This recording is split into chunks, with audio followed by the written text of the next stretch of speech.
just run through our front yard and then into the woods and into the apple orchard.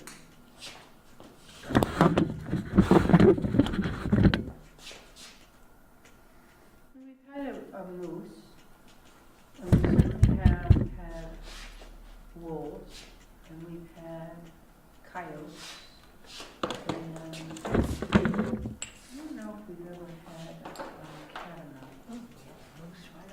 I don't know. We don't have very many deer. Downtown that time, I was walking down to Monte Cristi to talk to them about making sure there was nobody in the parking area that we could set up. No, you're right. It's okay. For some reason, they don't trace from our backyard. Oh, he's talking. I don't know. But nobody told me. Not my body odor. No. And I'm still. It's his body. I got it. Okay. Febreze. You gotta get Febreze. Hi, Kevin. I do not think I should be. Yeah, because I haven't.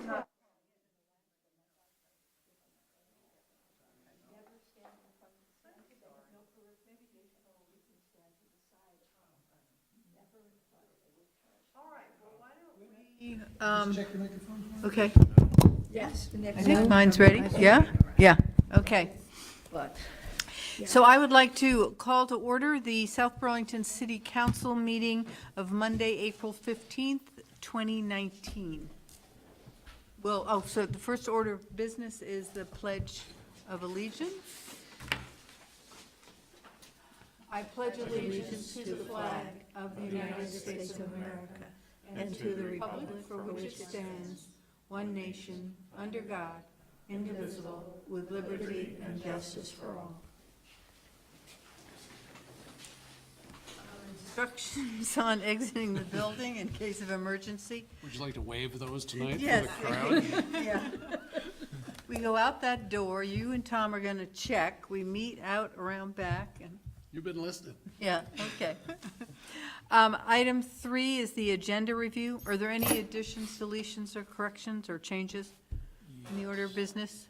Yes? For me, Okay, sorry. The item on here for the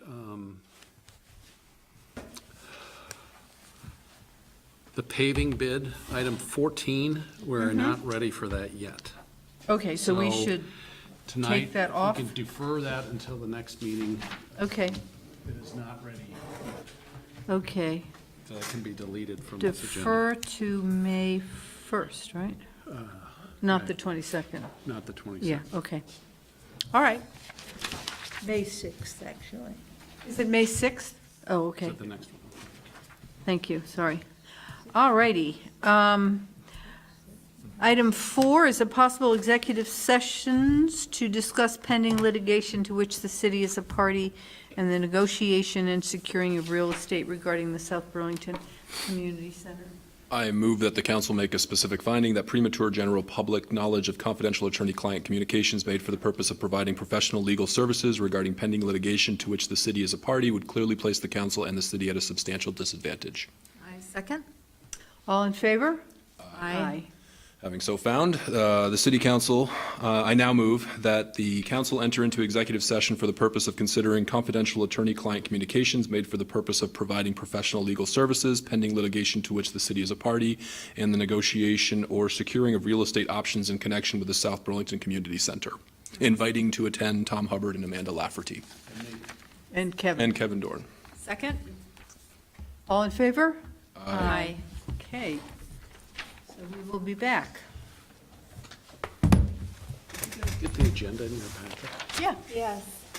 Well, It was in a funny setup this time, but, or different. It had the Yeah, it had- alcohol. It had all the, Oh, yeah, yeah. separate and There are stuff. a lot of them.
Yep. Okay, I recall back into session the South Burlington City Council meeting of Monday, April 15th, 2019. And at this point, are there any comments and questions from the public not related to the agenda? Donna, please come forward. I just thought I'd pop in. I'm Donna Lehman from. You gotta be closer to the microphone to see. My name is Donna Lehman, and I'm just here as a private citizen, having read the other paper this past week when I got back from vacation. I just wanted to bring up a point about stormwater control, stormwater issues related to the City Hall School District issue. And I don't know if this is something that had been considered yet, but I brought some literature for you to look at about green roofs. Penn State University did some pretty thorough testing and found that by using a thin green roof, and you can read about it, I'm not going to explain it, but it basically is creating a water absorbing structure on the roof, and it doesn't really add to the structural elements of the building. It just allows the water to evaporate off the roof. It's like a 55% reduction in stormwater runoff when you use a green roof. And they have been done around here, but not extensively. I think because we don't get into this situation around here as often as many cities do, like Chicago uses them all the time now, to reduce the amount of stormwater runoff. And so instead of increasing your runoff by having a solid, a normal roof, they add green structure to the roof, and it allows the water to stay there a little bit longer. It gets absorbed. It makes the roof cooler, so you have less cooling load in the summertime, and it reduces the amount of stormwater by about 55%, according to Penn State. So I'll just pass these around. Thank you. I think it's certainly not something that we run into very often, but I did consider that in the new development area where you already have stormwater issues there, that this may be a very cost-effective solution rather than trying to find more land area to accommodate the runoff, that you can use your roof. Great. Next thing is to go to the state legislature, and so it can be in the state law. Well, it's going to be sort of situation by situation, in this case, it seems like it is a situation where it can be a very cost-effective way of doing it. Right, but the situation that you read in the paper has to do with state law. Has to do with the amount, the requirements. Right, right. Right, but I think that the amount of runoff calculation. But the resolution might, Yep. this might impact a resolution. Do you think that the state would include this in I don't know. reducing it from the? Justin might have a couple comments. Yeah. Thank you, Donna. Yes, thank you. Thanks, Tom. Hi, Justin Rabbit, Director of Public Works, having sat in on hundreds of hours of design meetings for the City Hall Library. We looked at, as you can imagine, particularly in light of where we are with property rights, every conceivable option and then twice as many for stormwater. There's not a lot of roof on this building that's not used. Remember, there's a lot of terrace space on the second floor, leaving the third floor to house the majority of the mechanicals because we didn't have the interior space to chew up usable building square footage for the mechanicals. So by the time all that stuff goes up on the roof, and we certainly evaluated green roofs, blue roofs, planters, any and all of that, the majority of the stormwater that this could capture, there really isn't much of it. And a lot of the volume is really driven by the school side of the equation. Right, well, that's All what I of was the wondering. impervious coming off of their property. So certainly while to some level a green roof can reduce your runoff, it doesn't, in the eyes of the state, reduce the amount that you're required to treat. So you get yes, you have less runoff, but you don't get a treatment credit So in Vermont, you have to do two things for stormwater. You have to kind of retain it, hold it back, let it settle, then you have to treat it. So there's two different types of volumes that you're kind of competing against and designing against. So we certainly looked at it, but with everything else that was desired, the public spaces in terms of the roof terraces on the second floor and then the third floor, as I mentioned, there's just not much room. Frankly, there's not much room on the actual roof for anything other than building components. How about the north balcony? Could that be a green roof? So we did leave some space and have some building loading for, while not a formal green roof like you have at the airport, which certainly I think we've all read on the issues they've had there, planters. And so the green roof has a lot of different concepts. One is an actual built-in, it looks just like a yard. The other is putting up like planter boxes like you would at your own property to reduce some of the volume. So we've reserved kind of the latter part of that as a possibility. But so, again, as you can imagine, we tried to thread the stormwater needle in an infinite amount of ways. And if there was a silver bullet, and if the silver bullet was the green roof or the blue roof, it would have been presented to you. What's a folks. blue roof? It's just kind of like Is a that the green. public swimming pool? Yeah, it's kind of like a green roof, just without, you're just holding water, just without the landscaping component of it. You're just holding and attenuating your flow. It's basically a holding tank on top of the building, so. So yeah, we looked under every stone. And apparently we still have some more to overturn. Plus the, I don't know if you said, the solar on the third roof, on the top of the third. Yep. Right. But I would be curious to know if the school building could be turned into a green roof.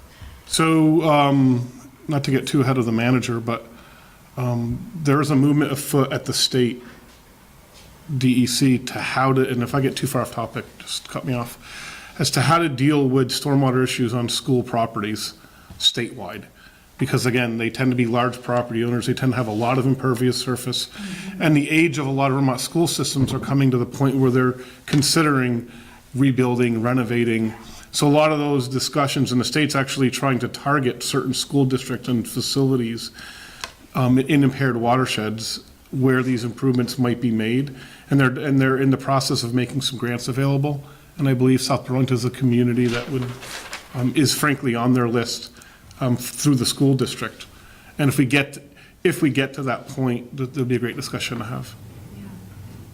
Because when we make our commitment to the Paris Climate Change Agreement, green roofs really also, not only the temperature of the building, but also the temperature of the city goes down. There's a lot of great benefits, Yeah, certainly. yeah, so it would be really. Just want to add a little bit of. Thank you. Behind the door background. Thank you. Appreciate that. Any other comments from the public? All righty. You know, do you mind skipping down to number 10 since Dawn is here? We have a public hearing Oh, we have a public at hearing. 7:30, which will only take a moment. Oh.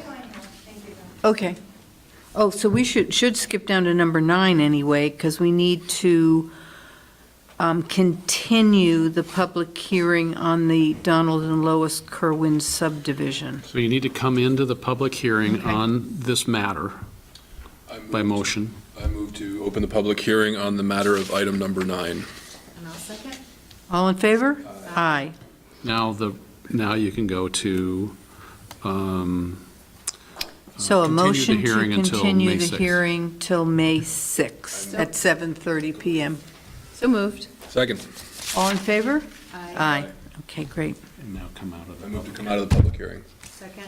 All in favor? Aye. Good. All right, thank you. So do you want to flip down to, Tom's really anxious to have his dog picked. This is my year. Obi's year. So if there's no concern, We're all dog owners here. I so we know, all I have know, a- but I have. Who are you the going to most. choose to pick? Yeah. You have to All ask right, so Sue. let's go down to item 10, the top dog and first feline drawing.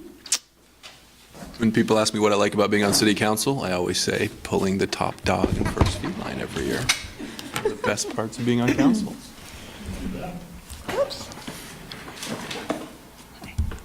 Donna Kinville, City Clerk. Thank you for allowing me to come tonight. About 6 years ago, we were noticing declining dog enrollment throughout the state and really around the country. And so I sat with a couple of clerks and tried to brainstorm ways to get registrations up. And so we've done a lot of different things. And we have now done our top dog, which this kind of came out of top dog and first feline. So our top dog last year was Odie, and our cat was Isis. And so their reign will be ending tonight. So we'll get some nice new pictures in there. Because of this program, each year I report to you that we're up a little bit. This year we're up 86 from last year. So each year we're continuing to grow, and we're not the norm. We are the exception to that rule. In fact, we're growing, everybody else is still declining. We had 236 new dogs to the city from January to April 1st, which was a lot. I'd hate to, I can't go on with this without recognizing our sponsors. Without the sponsorships of the prizes that we're giving, this contest wouldn't exist. Pet Food Warehouse has been with us since the beginning. Guy's Farm and Yard brings us in a bag of goodies for both a cat and a dog. Price Chopper has chipped in. They give us a gift card so we can kind of go in and kind of fill in the prizes as we need to. Green Mountain Animal Hospital's been there a number of years. And then we got a couple of new ones. I reached out to Purina, their big company, and they gave me gift cards to go out and buy big things of food for both the cat and the dog. Petco came out with a gift card. Target gave us a $50 gift card, so we can buy a really nice bed and a swinging thing for the cat. Walmart supplied nice little bowls and a couple of treats and toys for the dog and the cat each. And Like Christmas. yes, it is a nice little package. Oh. And then one last thing is going to be kind of interesting. We have a new resident, Kim Provost, and she came in to register her 4 or 5 dogs. So she's competition tough. But what she does is she takes a photo of these animals and she creates artwork with it. She does a fantastic job, pastel work. She's offered to do that with the winners for both the cat and the dog. Oh, wow. So that's going to be an additional prize that's going to be, and so we'll have those hanging up in our city hall once we get those photos done. So I'm really excited about this. It's a great program, and it's a lot of fun. Well, we to thank do you so. for So thinking who do- about ways to increase this, because And it's funny, because as I was buying, we did the sign out front, and I was at Lowe's, and I was talking to the clerk, a young girl and a young guy, and they started talking about, I said, this is for a dog sign, and they're like, oh, dogs? I said, yeah, do you have a dog? Yes. Well, do you register them? No. Why do you need to register? So people really have no idea why this is done, and it is state law that every dog should be registered, and as you know, South Burlington added cats in the late 80s, I believe. But it's truly a safety for the community. I mean, people say, oh, you're just trying to make more money for the city. It's not. It's truly a safety thing. Justin will say he just had a dog bite up by whale's tails. By collecting this data, I can then sort it. We've got the name, the breed, the size, everything you want to know about the pet.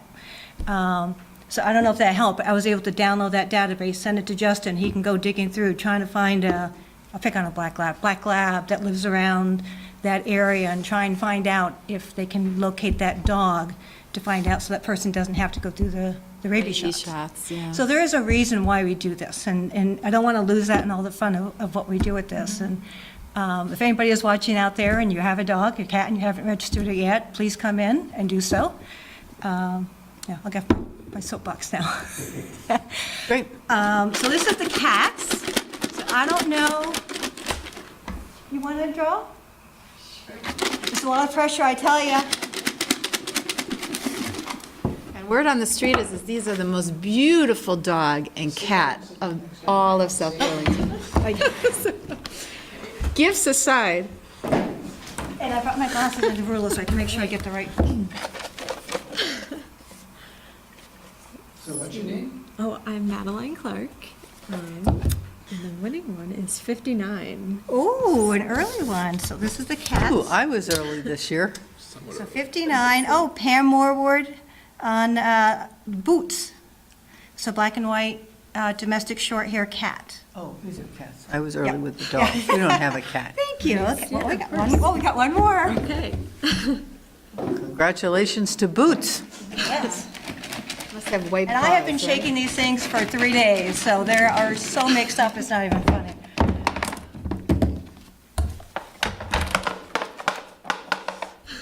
All right.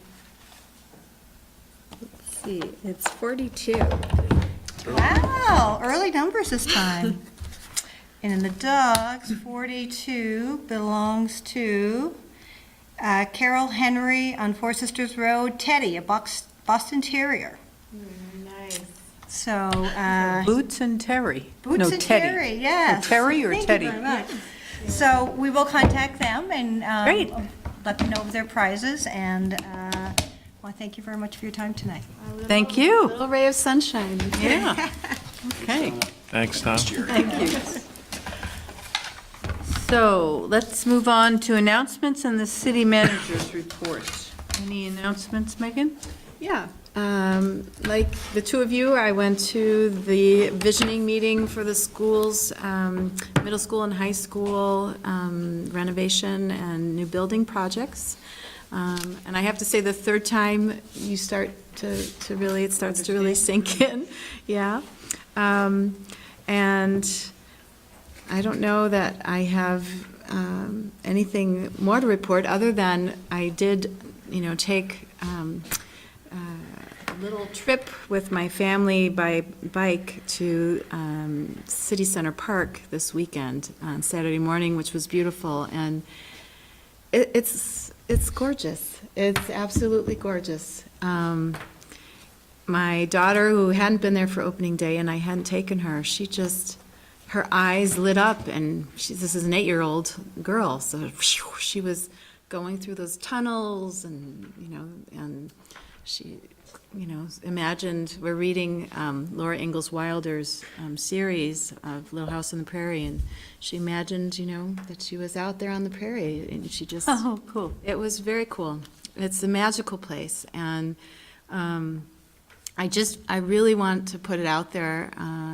I think it's a real treasure for South Burlington, and I really encourage everyone to really see City Center taking place. I know that change is difficult. I know that for families of Central School that it's shocking to see the change that goes on, but I think that we are all committed to replanting trees, and we are all committed to making this a really beautiful place. It's already visible how beautiful it's going to be. So I really want to make an appeal to people out there to really,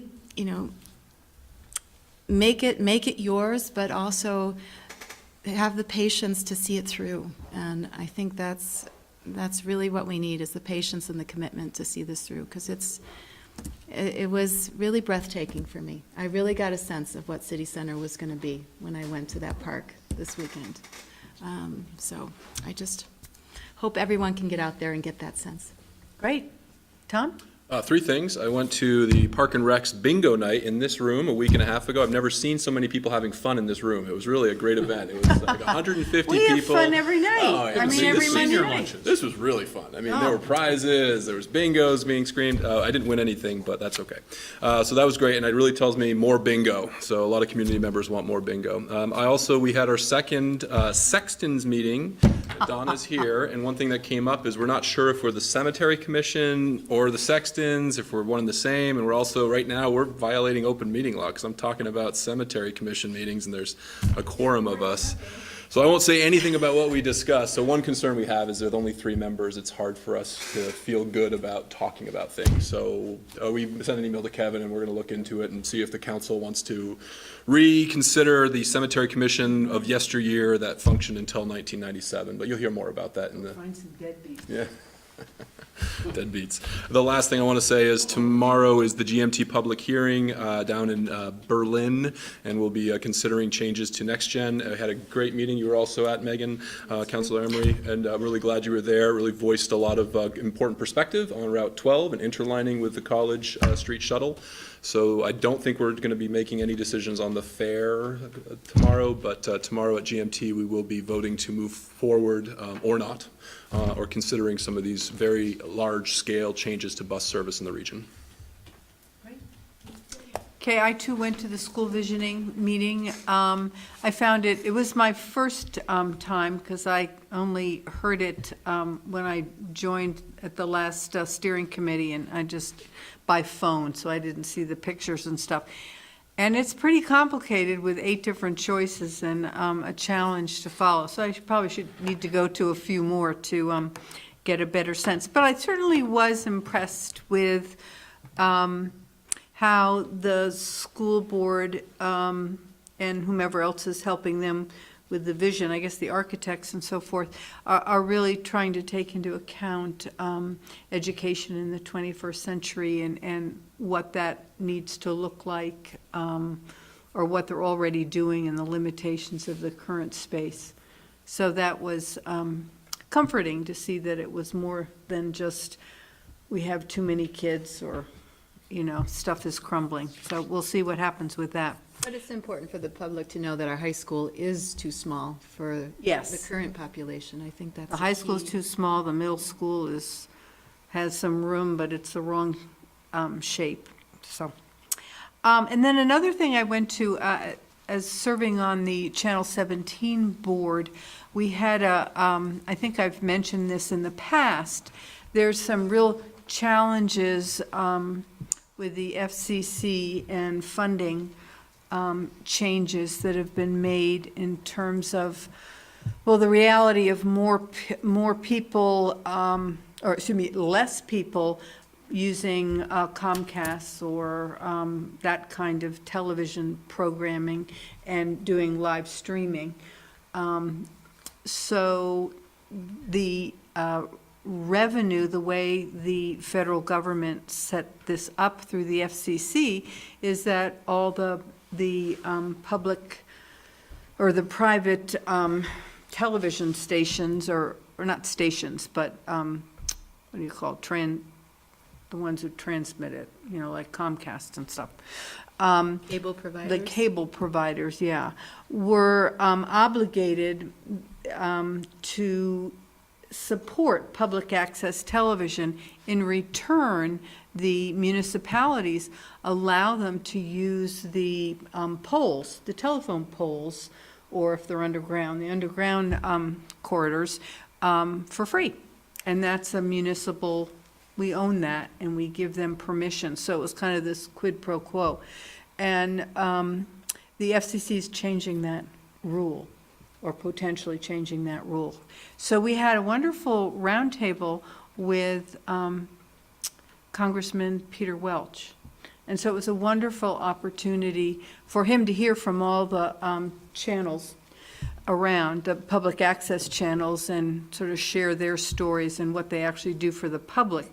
I also spoke, from the perspective of the 3 of us, and often 5 of us, how important it is for us to have public access, so the voters in our community, the public, hears our debate, our conversation, gets more of the potential nuance or understanding of the complexity of some of the issues that we deal with versus, and I think the other paper does a wonderful job, but that's a translation. That's someone sitting here, hearing us, and then translating that into words for an article. And while I think they do a very good job, it still is not the real sort of democratic conversation that we have, and then we vote. So it was really important, I think, for Congressman Welch to understand that, and he appreciated that perspective. So that was, I think, a helpful and important meeting. He certainly appreciates our issue, and he's on the right committee, so maybe something will happen. But it certainly is very concerning to me, not just because I'm on Channel 17, but we're involved in local democracy, and to me, public access is sort of, you hear it from the horse's mouth. It's not translated, it's the real deal. It's what we've really talked about or heard from people testifying. You just call me a horse. Yeah. So it's really fundamental to our democracy, and I think the national media, both print and TV and radio, is becoming more and more difficult, or having more difficulty in translating some of the issues that are going on in a open and I don't know, critical way, I guess. Unfiltered? Unfiltered, yeah. And I think that's really very, very important, and we are. I want to make sure we preserve that in Vermont. So that's my spiel. City manager's report. Got a few things for you. South Burlington resident and member of the Economic Development Committee, John Burton, and I participated in a press conference at Champlain some time back about the partnership with Consensus, and Consensus being a pilot project of a blockchain technology, first piloted by our own Donna Kinville, city clerk, with another company, Propy. But this would be the second blockchain company that's wanted to work with the city of South Burlington. This technology involves surveying, polling, and having the ability to have ongoing polling on certain subjects. And so we're hopeful that this product gets rolled out to the public in early June. We'll be putting, Coralie is working on a communications plan. We'll be putting out a lot of information to the public about doing this, and it's a app-based program that allows you to weigh in on various issues of importance to the community. So the governance side of the community. And so it's pretty exciting that the council and staff will be able to get some real-time data on how the members of the public are thinking about any given issue at any given time, and then have it continue on. And that view may change over time. So we'll have more on that. They could. Are they part of the conversation, or haven't they? Not yet, but certainly the I questions. would think with the visioning for their schools, they would want to have their ear close to the ground. That might be a Both the good way. city and the municipal government and the school district could take advantage of this. Right. Again, and we hope, we'll have a better briefing on that at one of your meetings in May, a more detailed briefing. By the way, at your last meeting, you had two residents who appeared to talk about traffic calming on Midland Avenue. I think I've sent you the staff's recommendation on that. Justin and Paul got together to talk about that, and they want to do, the beginning of that are some traffic counts. I've got copies of the staff proposal back on the table for any members of the public who wanted to see that tonight. There's nothing you need to do about it tonight. If you want to comment back based upon the draft, let me know, and we'll take it to Justin and Paul. We're hosting a committee leadership meeting on the 30th of May. This is an annual meeting of the leadership of the various and many committees, just to give some training, to talk about among themselves about how they manage their committees and so on. And then in September, at a date yet to be set, an all-committee summit. So every member of every committee would be invited to come in and talk about the work that they're doing and learn from the other committees. And what date is that? That hasn't been set yet. But It will be in September September. Also, last thing on committees, ads will be in the paper, in the other paper next week, advertising the position openings for the various committees in the hopes that we can start that process in June with interviews this year. Can we get the attendance of the members for that? Just because, I've heard some feedback on a particular committee, and I would just like the stats there. On attendance members of the committee members, if they have it, should be in the minutes, but if Right. it would take a while to aggregate all that.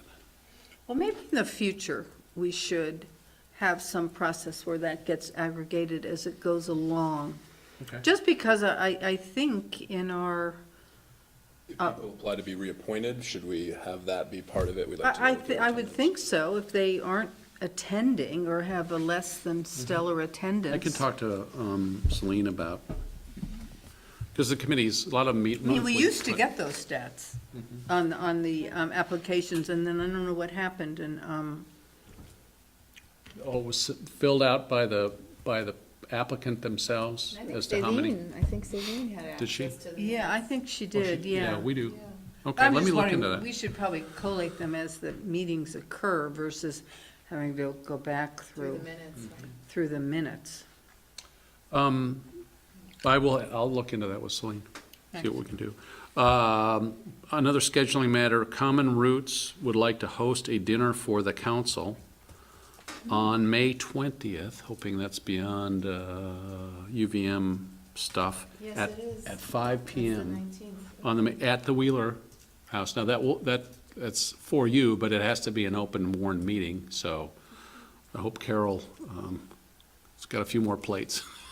So, anyway, Carol and Common Roots want to host a dinner for you, and this is before your Before our meeting. May 20th meeting. Also, Okay. and this might be subject to change, we're looking to host a lunch for Justin's team at DPW. The council wants to host a luncheon for the team on June 3rd at noon at Wheeler.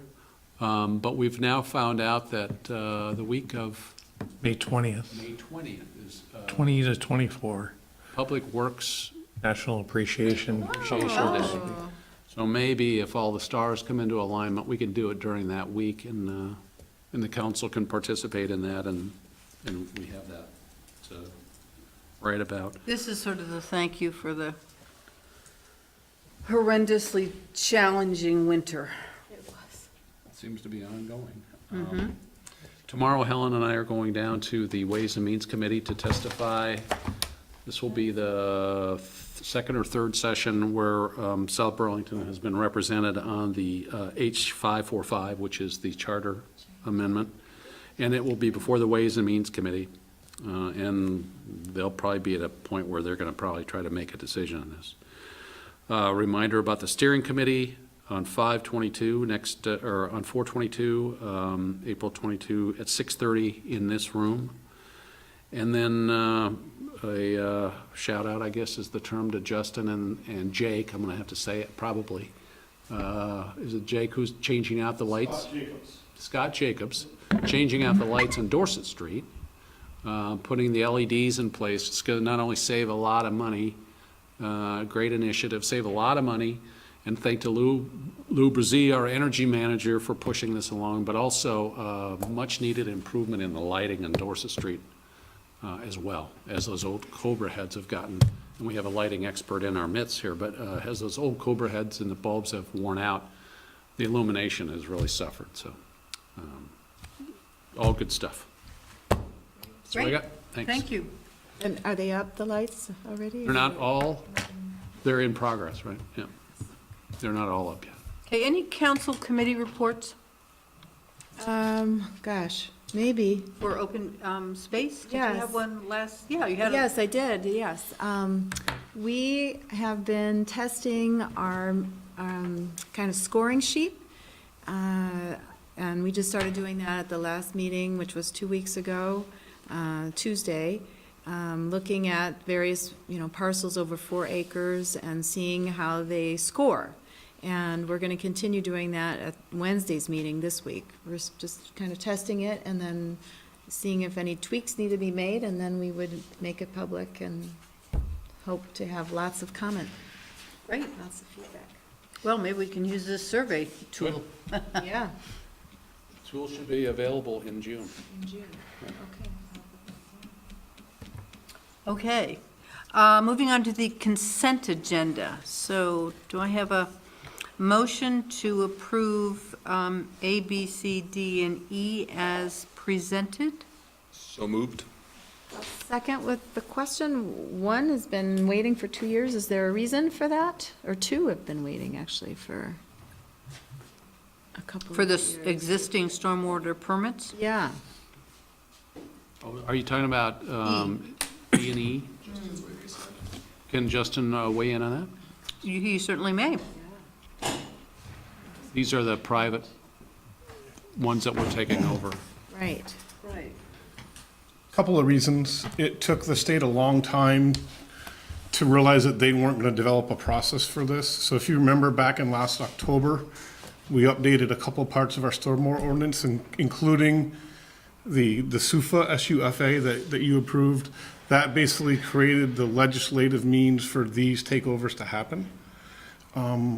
For years, we all were waiting for the state to come up with this process. They punted, frankly, to municipalities. So while there's been a variety of completed projects, there wasn't a mechanism for this turnover to occur. And the state had to approve, subsequent to your October approval, the state had to approve our process. So as you can imagine, that takes time, and here we are today with some older projects that we can finally put under the umbrella of RMS4, which is better for you as a commercial store owner because stormwater is not what you do. And it's better for us in that it ensures a higher level of quality and inspection and maintenance on these systems and an equitable cost sharing. So that's why. Okay, thanks. And they've been made aware of the wait and the reason? Yes. Yep. Okay, great. I think it is important just to note before we vote on this, that this B is really approving our agreement to support the purchase of the so-called Ewing parcel that's in South Burlington that really complements a lot of the other area conserved land around Shelburne Pond, as well as I think applying for a grant for the electric charging stations on Market Street is kind of a nice thing. I'm glad we're moving forward with that. So if there are no other questions, I'd entertain a motion to approve the It's consent. already been moved and Oh, seconded. okay. Yeah, Are we're good. all in favor? Aye. Aye. Okay, now we move down to 11. Justin's still here. This is the Justin night. Update on the status of installation of adaptive signal control systems on Dorset Street and Williston Road. Yahoo, I hope it's a good update. So just real quickly, like Donna had mentioned, with the dog licensing program and its robustness, as health officer, 'tis the season for dog bites. We've already had 3 in the past week. Really? So it's a Ew. very useful tool for both the animal control officers out of the police department and myself when we have incomplete information about the offending dog and/or its owner. It's really great for us to kind of go back to this tool, and because, as Donna mentioned, this is really about public safety. And as you can imagine, if you were bit in the hand by a pit bull, as occurred last week, in both hands, as a matter of fact, and you didn't know the vaccination status of the dog, it's probably unsettling to you. So anyways, just wanted to complete that plug. So adaptive signal control. As I had described, I think last time I was here on this topic, as soon as, and we have good news on this front, right now, this would be one of my projects, in addition to the 3 other multi-million-dollar capital projects that are ongoing that I'm managing, and then the countless other ones of smaller and the day-to-day affairs of the department and stuff. So the message always was, once one of these large projects falls off the books, that opens capacity to slide another one in, with adaptive being the next one. We have some good news down on the Hadley Sewer Project. Our contractor had another project that's slow to get out the gate this season, so they're kind of sending a second crew down there. So we're literally weeks away, and you all might want to consider some sort of, I don't know, turning of the, we can probably improvise some sort of a turning of the switch or a shutting off of the valve in a Right. ceremonial manner to represent whatever the opposite, a ribbon cutting for that. So I have a meeting, it's been scheduled with the RPC for a few weeks, so it's actually a kind of a timely request to talk about this. Knowing that the end of the Hadley project is imminent, I had scheduled a meeting with the RPC to reignite the adaptive project, so that's this Friday at 10:30. If you remember, last year, we were essentially forbade from accessing our funds and we had to lobby with the legislature to get the funds put back into the transportation bill. So we literally legally weren't allowed to do any work on this project until July 1 of last year, by which time all of these other projects were well underway, including, and Councilor Emery had mentioned, we were also doing City Center Park at that time. So there just wasn't the capacity within the department, and I'm the only one in the department that does transportation-based projects. So we have other folks that do our utility projects, but from a transportation background perspective, those fall to me. So the message was always, as soon as capacity opened up, and capacity is opening up here in the real short term, and we've already engaged the RPC to kind of dust off our work and get this moving forward. So I can provide the manager an update after that Friday meeting with some sort of a timeline and what we think implementation would look like. So it's probably not the update you wanted to hear. You probably wanted to hear a ribbon cutting, in July, but that's just not the reality from a resource standpoint. But the good. Well, it's starting though, right? Excuse me? It's going to start. It is starting, yes. Yeah, But the good that's news good is, news. these other recent projects, we've been fortunate enough to have voter approval and the ability to, City Center Park voted completed, Hadley Road voted completed, Market Street, so we're really we're in this interesting time where not too many communities are undergo projects of this size over a long period of time, nonetheless a condensed period of time. So we're really fortunate as a community to have all this support for these projects. So this is the next one to pop on the radar for us. Yeah. So will there be a vote? I'm sorry? When you say the support, you're talking about public support? The support for past publicly funded projects. The adaptive signal project Okay. is still using the proceeds from a Oh, okay. 2005 federal earmark. So it requires no additional bonding authority from the public at this point. And didn't require any to begin with. Again, it was a federal grant back in the heyday of earmarks out of DC.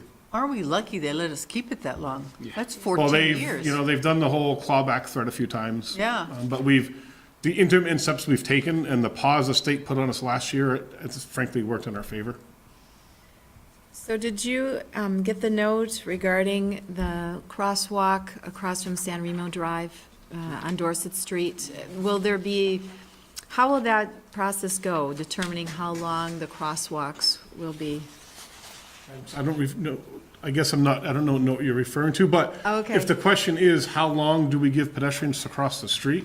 Right. That is dictated by, I won't bore you with the acronym, but there's another federal governing document that stipulates the feet per second that you are to allow a pedestrian of crossing time. Okay. And when we have exclusive all stops intersections for pedestrians, that's the amount of time in accordance with those federal standards that people are given. All right, so we I don't, believe it's 4 feet, 1 second for every 4 feet of crossing time. So if you have a 60-foot crossing, you would have 15 seconds. so it's not related to who lives on the other side, for instance, people who need a little bit more time. Well, conversely, if it was next to a place where they were theoretically, like a school where people are theoretically able-bodied, it's, the feds take a look at our population in general. This certainly isn't an average time. 4 feet per every second is actually a very gradual, slow pace, frankly. So they set that standard based on demographics. It's not a per state or per city or per location. We could certainly lengthen it. We can't shorten it, Okay. but we could lengthen it at the expense of, green lights for traffic. But yeah, we can always lengthen. We can't shorten them. Would that, at what step of the process would that lengthening occur?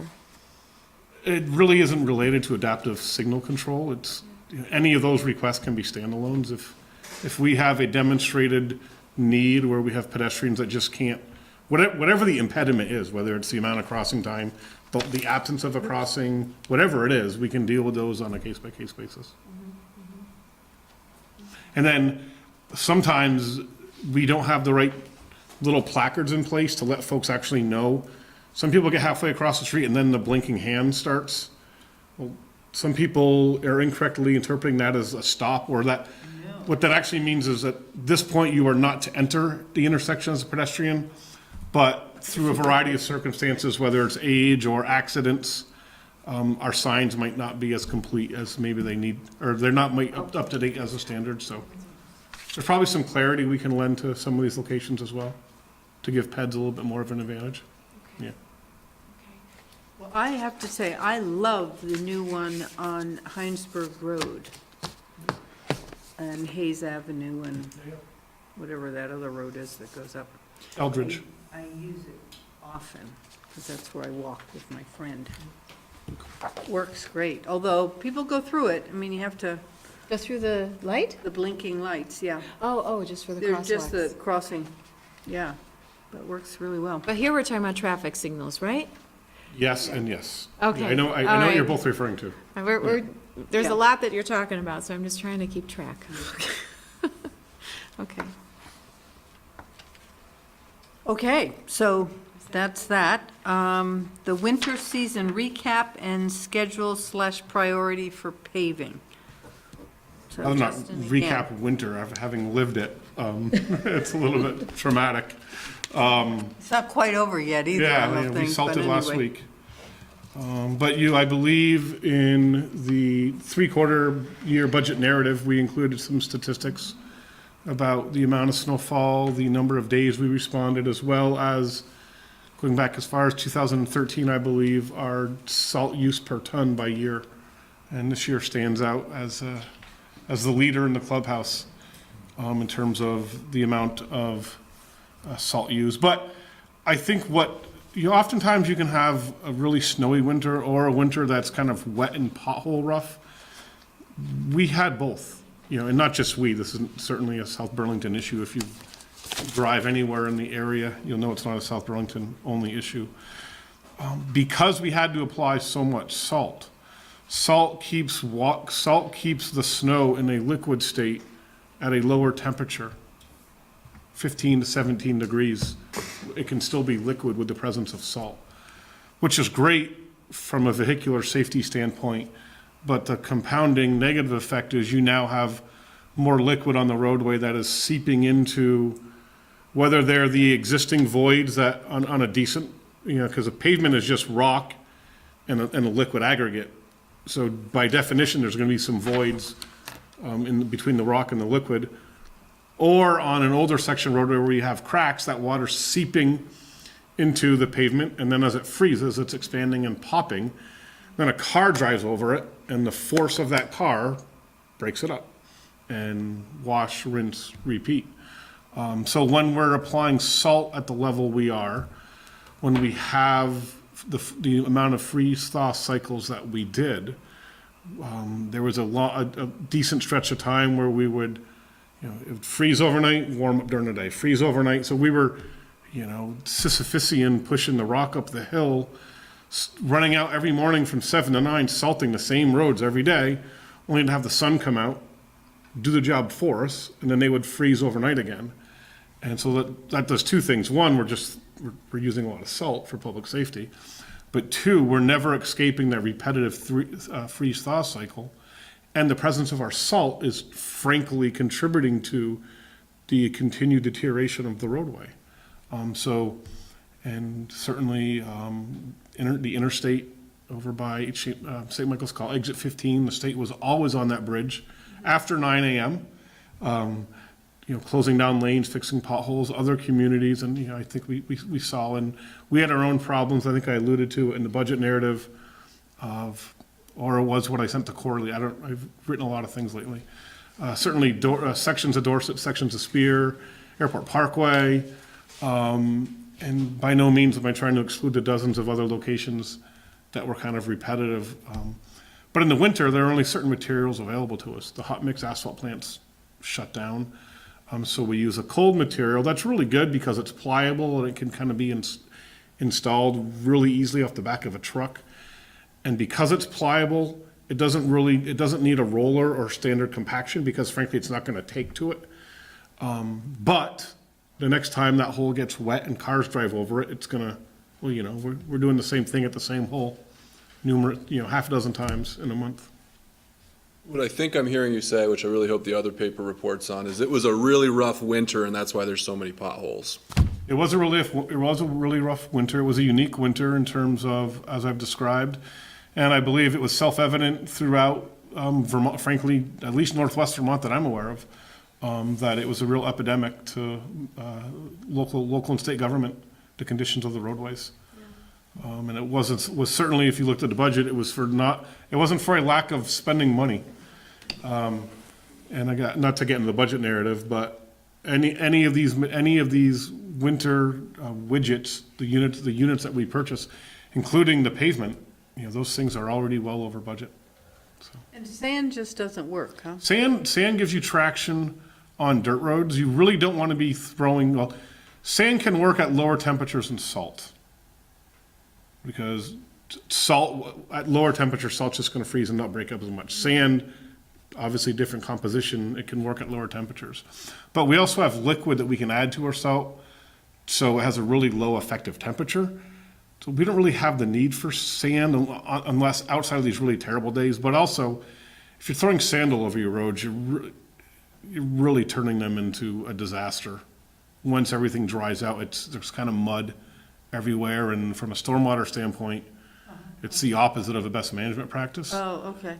So I'm not aware of communities that apply sand other than on dirt roads. It's what you use on dirt roads, a sand salt mixture. But we have a very limited stretch of dirt roads in South Burlington, so we don't even really maintain a sand inventory for winter purposes. The priority plowing schedule, that was also something that we wanted to have you kind of enlighten us on. Helen and I both wanted to have feedback with regard to Williston Road and the use of the sidewalks for people in wheelchairs, or for me, the bus, located in the middle of a block.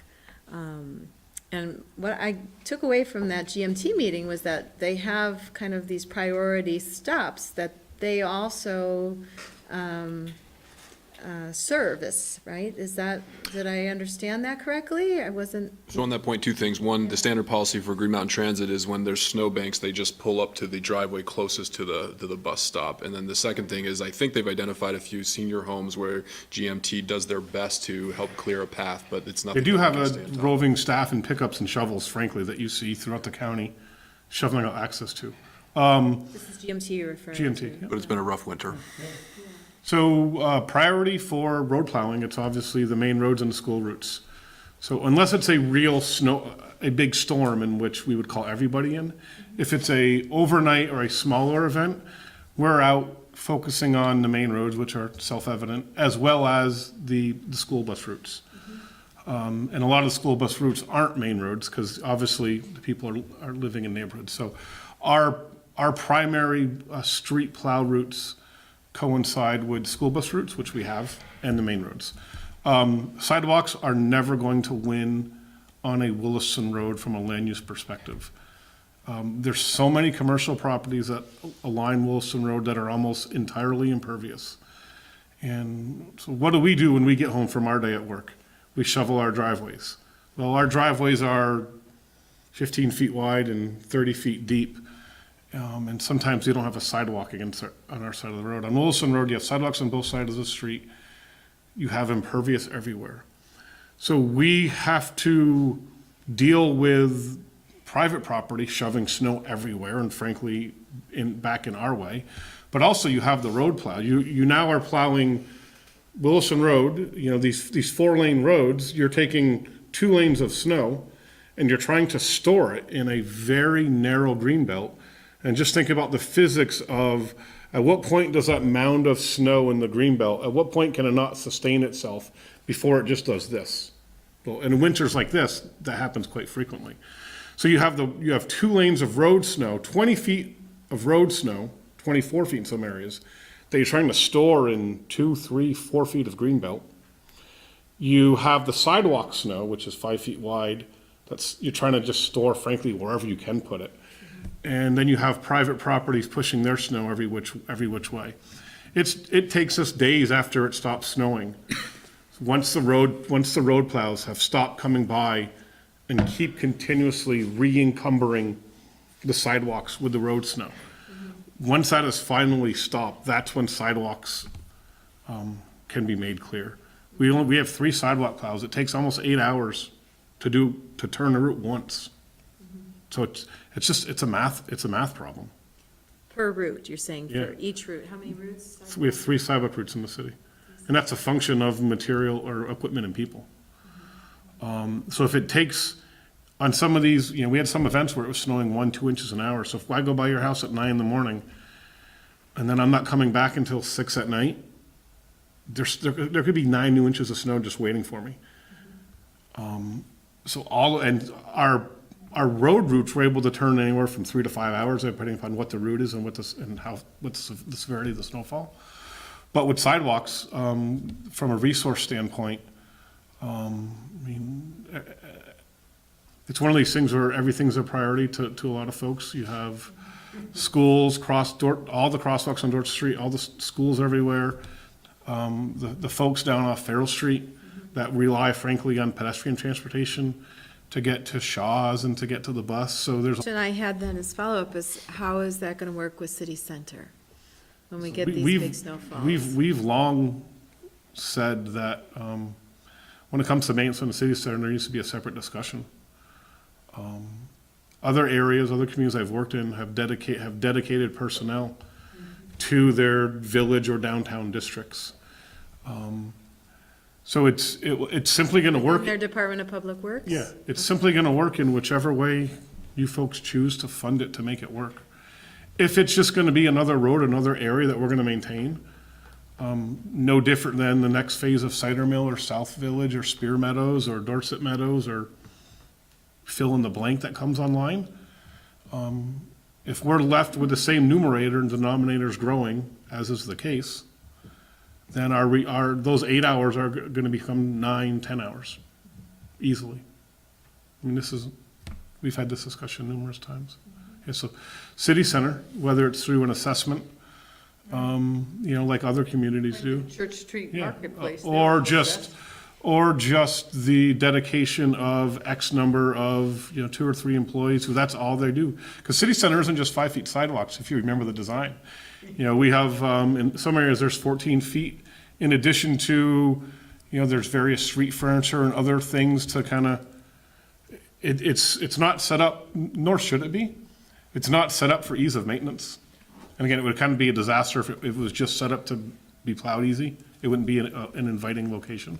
I'm not saying I want to do this, but is that part of the rationale for metered parking to start to pay for some of this additional maintenance in higher density areas like city center? Generally, your metered parking is going to pay for the enforcement that you need to enforce metered parking. Once you start adding 2 or 3 FTEs or, just to walk the streets and monitor the turnover, that's how you pay for it. Yeah. It's not a big revenue generator. So those are, again, these are all math problems from our perspective. But if the community or the council were to indicate that, this is priority A and these other locations, Paul Connor and I, and with the manager every now and then, we've kicked around ideas of how do we maintain levels of service in the face of growth. And they could be like other communities do, either if you live in a neighborhood with 2 sidewalks, one each side of the street, we're gonna pick one and just do the one. Or if you live in a neighborhood that doesn't have school buses in the winter, we're gonna do your sidewalks after we get everything, so we could not do the bike paths. A lot of communities don't plow their bike paths, so people can do cross-country skiing, frankly, on them. So there's a lot of options we can make that don't involve the allocation of additional money. We can make choices and prioritize within our own city the areas that should receive first-level maintenance and so on. So it's our job to bring those ideas and concepts forward, of which we have them kind of queued. I think the council would like that. I don't know how much time and energy that takes, but to have that priority, to understand.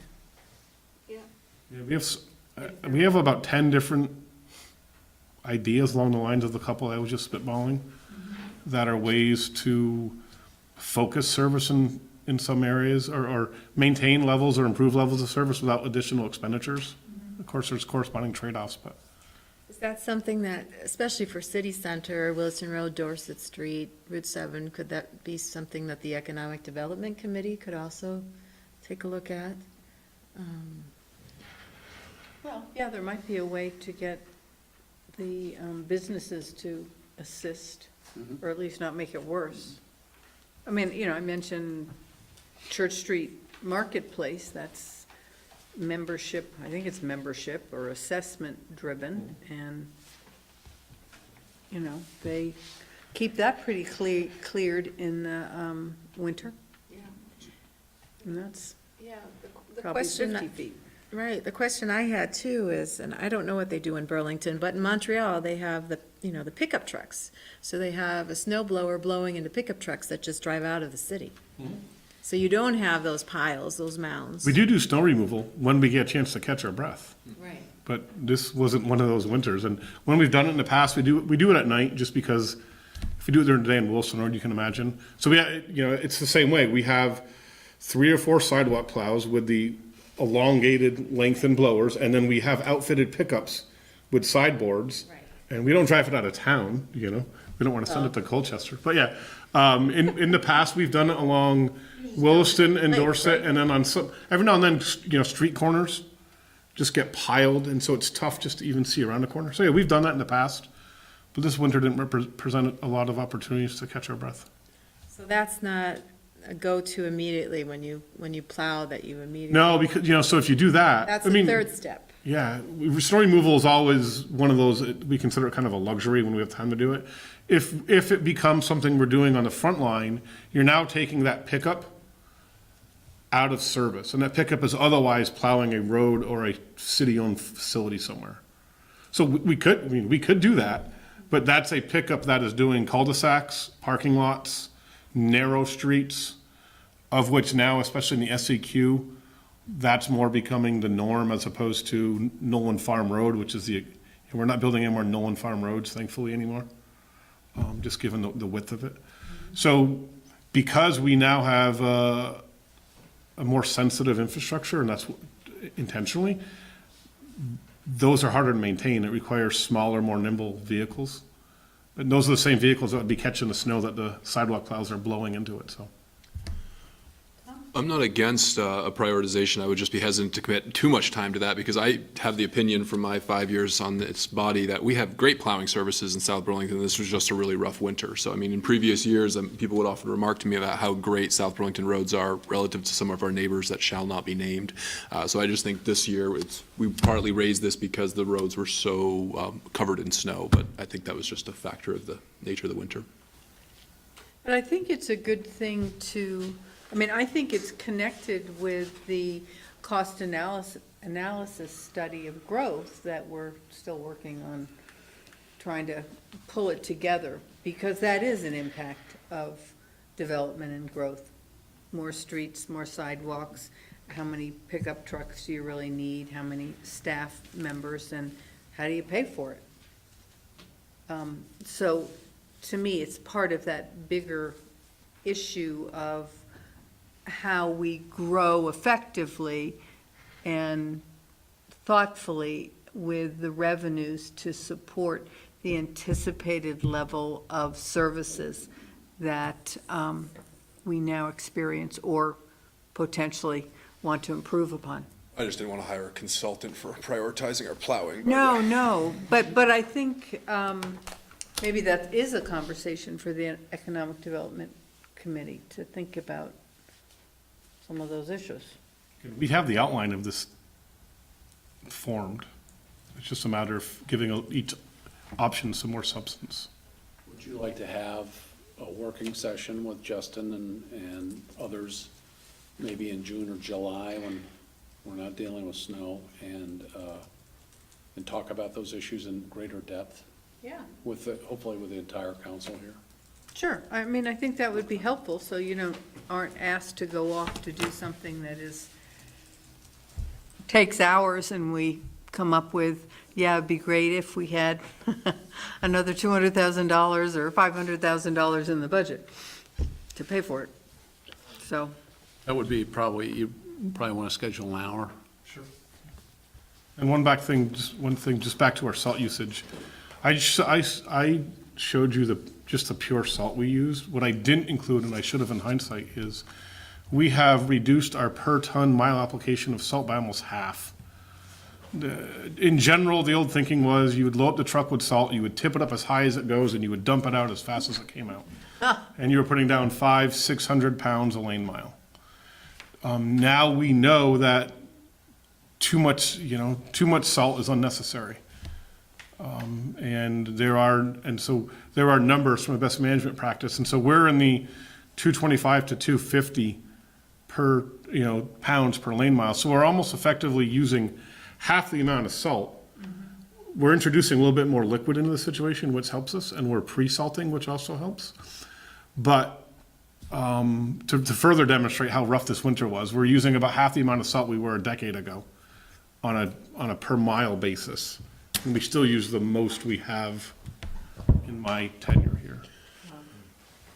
Yes. So acknowledging that it was a rough winter, the other questions I have for you is, because all I've been hearing about are the potholes, are there other factors that contribute to the degradation of our roads, like studded tires or heavy trucks not obeying our weight limits? Do we have adequate signage? Are we enforcing? Yeah, so are there other factors that are also contributing to the potholes that I'm hearing so much about from many people? So, yes, traffic, and then certainly heavier traffic and studded tires. In 2015, the Senate Transportation Committee took up a bill, S81, to consider outlawing studded tires. 11 states in the country do it. They're oddly enough in the Midwest and in warm weather states. The closest state to us that outlaws them is Maryland, to give you an idea of what people in the Northeast, in the real winter states, do. The legislature had a lot of exemptions built in there. For example, they were to be allowed from November 20 to April 20. They were to be allowed on dirt roads regardless. Eventually, they decided, in the face of, I talked to the legislative staff attorney at that time. They decided, in the face of public criticism, that in Vermont, why are we trying to screw around with public safety? Studded tires don't hurt the roads when there's adequate snow and ice cover, but obviously you're running studded tires over bare roadway. That adds to the deterioration of the roadway. But the state decided, upon first reading of the bill and hearing initial testimony, to not advance it. And I don't believe, it's not, our attorney could opine if any one municipality would even have the authority to do that within their own borders. So that adds to it. Certainly overweight vehicles, but the state offers you as an overweight hauler a legal way. Not you The personally. royal you. I don't think that's what he meant. All you need to do is apply for an overweight permit in any community in Vermont. And you pay $5 if you have one piece of equipment in your fleet, and you pay $10 if you have anywhere between 2 and whatever Ireland has pieces of equipment in their fleet. So you get an overweight permit, and you're allowed to operate overweight on roads in Vermont. However, you're allowed to operate on certain, like in the spring. In the spring, we have discussions with overweight haulers. I don't want them going down a neighborhood street unless they have to go to a house. They usually don't.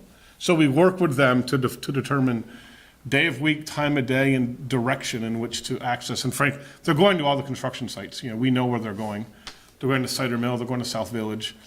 So we look at the calendar. We look at usually we like to get them there early in the morning when it's still colder and the roads are less punky and susceptible. So we do work with, and I'm about to enter in the season where I have about 5 of these phone calls a day, just talking to material suppliers, concrete trucks, gravel trucks. So there's a manner in which we legislate it, and even communities that post their roads still have to allow for. You can post a road, but if there's a construction project going on it, you can't limit the ability of that vehicle to do commerce, frankly. So it's how you deal with it. We then work with the police department to say the following locations have been given permission within this time window.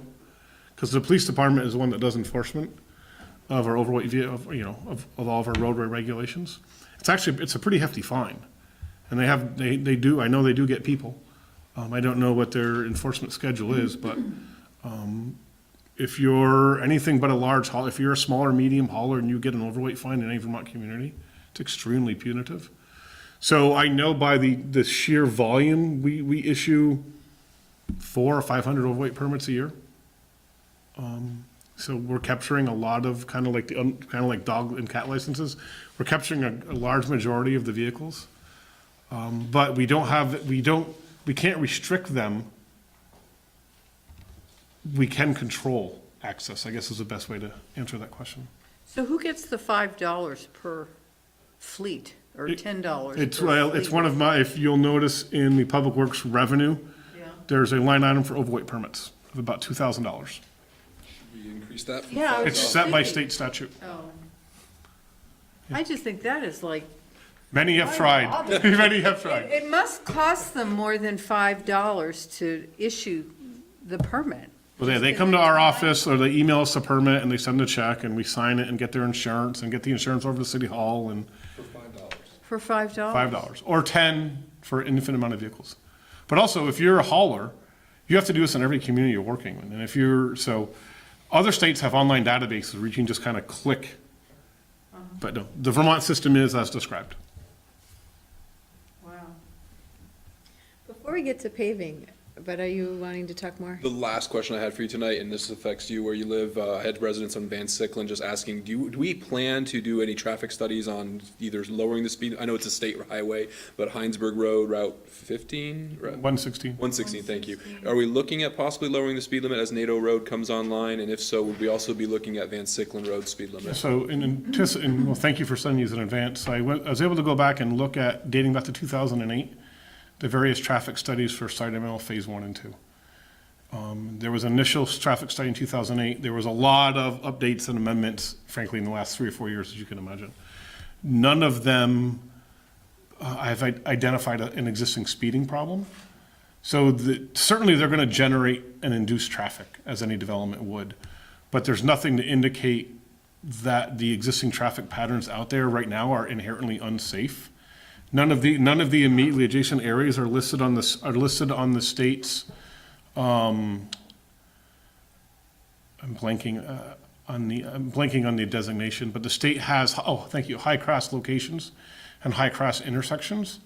And the closest one we have is Cheese Factory in 116, of which there's a mitigation project going on, but that's a little bit removed from Cider Mill Phase 2. So nothing in the traffic studies pointed to the additional volume further compounding a speed problem, because frankly, folks are generally going the speed limit. Yeah, but it's 50 right there. Yeah, that's the speed limit. I know, and there's a bike path that's gonna dump into Heinsberg Road. There's a mechanism. I'm thinking, great, that's just where, with a downhill slope, perfect for young bicyclists. Other communities have, we can petition the state. State statute requires an engineering study and best practices to do a speed limit analysis. In other words, they do not give you the authority without legal cover to just, you can do a lot of things on your roads as a legislative body, but you can't just change the speed limit without conducting a full traffic analysis. Is that true for Kennedy Drive then, too? It's true for any Vermont roadway. Because we raised the issue at the Act 250, that very issue, that road dumping into Heinsberg where it's 50 miles an hour, and people go faster than that, because I live there. Sure, yeah. And Sure, there's- so it it's would sort be of like a entirely blind appropriate spot. for the council to send a letter to Secretary Flynn indicating that you have these concerns as we continue to develop the SEQ, and there's going to be hopefully more and different transportation uses in the SEQ.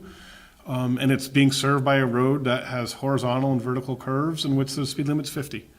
And perhaps that's not appropriate, and you can petition them to do a speed limit study. It's a common, That's the step. that's for a getting common speed step for a limits. municipality to take. I Kennedy would Drive is the I other would one. then. certainly advocate that. And then we've had some complaints or people speaking about Kennedy Drive. So on any locally owned road, if the council is willing to allocate the funds, because right now my consulting funds are tied up in the consolidated trash hauling study. Thank you. So I don't have money without overexpending a line item. You raise another So if issue, folks are Tom. willing, if there's any particular road, depending upon the availability of existing data, you could be looking at expense of in the $5,000 range. However, if it's a location where there's a recent traffic study and the volumes are considered viable, that you can certainly reduce the cost. But Well, one of the issues around Kennedy Drive is probably, I mean, you drive down it, and if you don't know the community, it doesn't look like there's a lot of people who live on that road, but there's a ton. And as you get farther down, with the O'Brien development, not the one that's going on now, but the one that will occur, there'll be even more houses and people and businesses. And it just, so I'm wondering when they get, are they they're not permitted for their whole thing, are they? Not the whole thing. So as they Phased, get, as they get into other phases, is that who could fund that, traffic study? They might have to. they did perform a traffic study for this project. Yeah. For all of them? So that, it was through the traffic study that we realized that the crosswalk that you referenced across Yeah. 116 at Hayes was necessary. Oh, right, yeah. In yeah. addition to a new traffic signal at where they're gonna punch into Kennedy Drive. So the traffic study did reveal these existing demands that they would create, or the future demands, and they are funding those entirely. Well, maybe along with that, I mean, I know stopping at a light slows you down, but if the speed limit's still 40, you can just punch it when the light goes green, so you haven't really slowed everyone down. So would the council like to pursue this? Well, Have us I at would least look personally into- on 116, because I don't want it to become one of our next highest crash site with death resulting or whatever. I'm surprised Van Sicklen isn't a high crash spot. It just seems like that'd be a lot, I don't know. Well, when they connect it through, it might become one. If They they- have there's a mechanism in which you determine the expected amount of crashes. Is the bend And in it's- Dorset? I'm sorry? Is the bend in Dorset a high crash spot? No, okay, sorry. And it's how many actual versus expected, and what's that ratio? That's what determines what a quote high crash location is. We have plenty along Wilson Road. Okay. I had one more question before the paving. And this is something that I've seen other communities ban, and that I meant to bring up, but when I heard you were coming before us, I thought I'd hold off. Leaf blowers. Gas-powered leaf blowers are extremely polluting. Is that something that we own as a city? Is that? We own a variety of gas-powered maintenance machines, leaf blowers, push mowers. And is that something that we could, study the, lifespan of and perhaps swap for electric powered at some point? Certainly. We're already in it, if you will, from an urban standpoint of the state considers a leaf that touches one of our roads contaminated. Just because of the urban nature of our traffic and the petroleum byproducts of transportation. So we have to, when we sweep the streets, we have to test our files to determine what can we do with that accumulated and collected waste.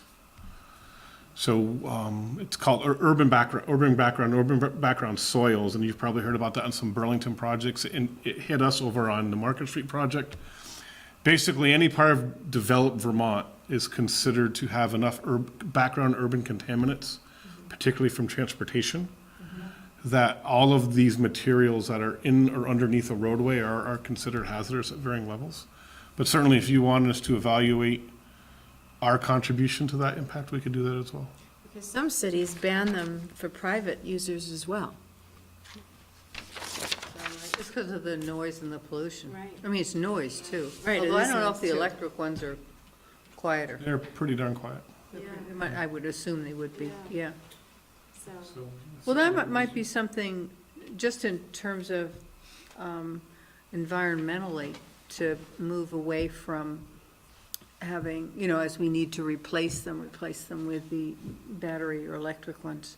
And then look for the city too. I mean, educate people first so that Yeah. people don't go out and buy a gas-powered leaf blower to find out next year this council has acted, right? But So what do you do with the contaminated leaves? It can be used as ground cover in certain areas. It can be used as fill if it's covered. Permitted landfill sites can take it, or permitted dump sites or waste sites. So a landowner could have a permitted area because let's say they want to add fill to their land because they want to give themselves a more buildable profile. And if they have the proper permits to accept certain levels of materials, there's a database that we can check into and contact them. Talk about an unending source of contaminants. So what we what we tell the state is. We're working on that. You've seen us sweep the streets this week, last week, week before. So what we're kind of throwing this back at the state by saying, wait a minute, where's our stormwater credit? Because they don't give us any credit for removing phosphorus and other contaminants through street sweeping. But we said, well, wait a minute, you're already telling us they're contaminated. We're removing massive quantities of them from our stormwater ways through the sweeping of streets and the cleaning of catch basins. So we force them into doing a white paper to frankly give communities credit against their stormwater permit for phosphorus for this. So we've been able to use these facts to our advantage in other areas. Okay, shall we move on to paving. consider and possibly approve additional funding for paving for FY '20? So Tom and Justin So I put are tag together teaming here. a handout that we can begin to look at. And this isn't something that we need to make a decision on tonight, but I think Justin can probably give us a better timeline as to when the bid might go out. But if everybody's got their copy. So the paving budget for the current fiscal year is $600,000. It's completely used. We're just slightly overspent. I think we went to 608 is what I saw. The budget approved for FY20, we raised it to 625. We've talked with Justin. There's certainly enough potential out there to do additional roads that 275,000 would make a dent in. It wouldn't cover everything that we would need, but it would be a substantial lift in addition to what is budgeted. So we kind of looked at some potential sources for where that might come from. And then you also approved tonight the grant that Justin's applied for Dorset Street for the 180. The only question I had on that, Justin, how far does that take it from where it currently is? So in the application, that question is there. Is it on it? So hopefully it can take us as far south, by bidding a larger contract of $900,000 compared to 600, we're going to be paying 10 to 15% less per ton of asphalt, just from a volume standpoint. And hopefully we're able to go as far south as to the Shelburne town line. Right now, we've identified from Park Road to Cider Mill. However, if this 180 is added to our budget, as opposed to seen as an offset for some of these other numbers, then we have additional money to spend, whether it's through this project or elsewhere. So some combination of that and lower unit prices that are anticipated that we've realized in the past. I believe, hopefully to our southerly border with Shelburne pending grant funding and final bid results. And question 2 of the grant form, so as far south as we can. Yeah. And what if the money doesn't come through here for the surplus or the car rental tax or? Yeah, so let's look at some of these. The general fund budget this year, we anticipate to be fairly tight. As you remember, this was the year we cut almost $1 million out of the general fund budget. So my hope is that there'll be some, but I don't think there'll be a lot, Megan. The car rental tax, Helen and Kevin will have a better feel for that tomorrow. Andrew, our attorney, feels that the 125,000 might be low, that it could be more than that. We're trying to get more information from the tax department on that. But it's whether or not we would get it at all, which is the key piece right now. The City Center Reserve Fund, we took from the 750 that's approved for this year. We brought it back up to the 860 for next year. We probably have a window of one more year to do that. So if we were to say for this one more year, we want to take that 110, and we feel the biggest priority we have right now is to take care of our roads. We could probably move some or all of that for the fiscal year 20 budget. You have a designated reserve fund of $50,000. You could earmark that for paving if you wanted to at this point. And then short of any of those things not providing the money we would need to get to the 275,000, we could just overspend the paving budget, which effectively takes money off the balance sheet. We could lower the 275 and say, let's see what the end of the fiscal year gets us. If it's 175, then we use that. It just, we need to give Justin direction at some point so that he can get the price point that he needs for the additional paving.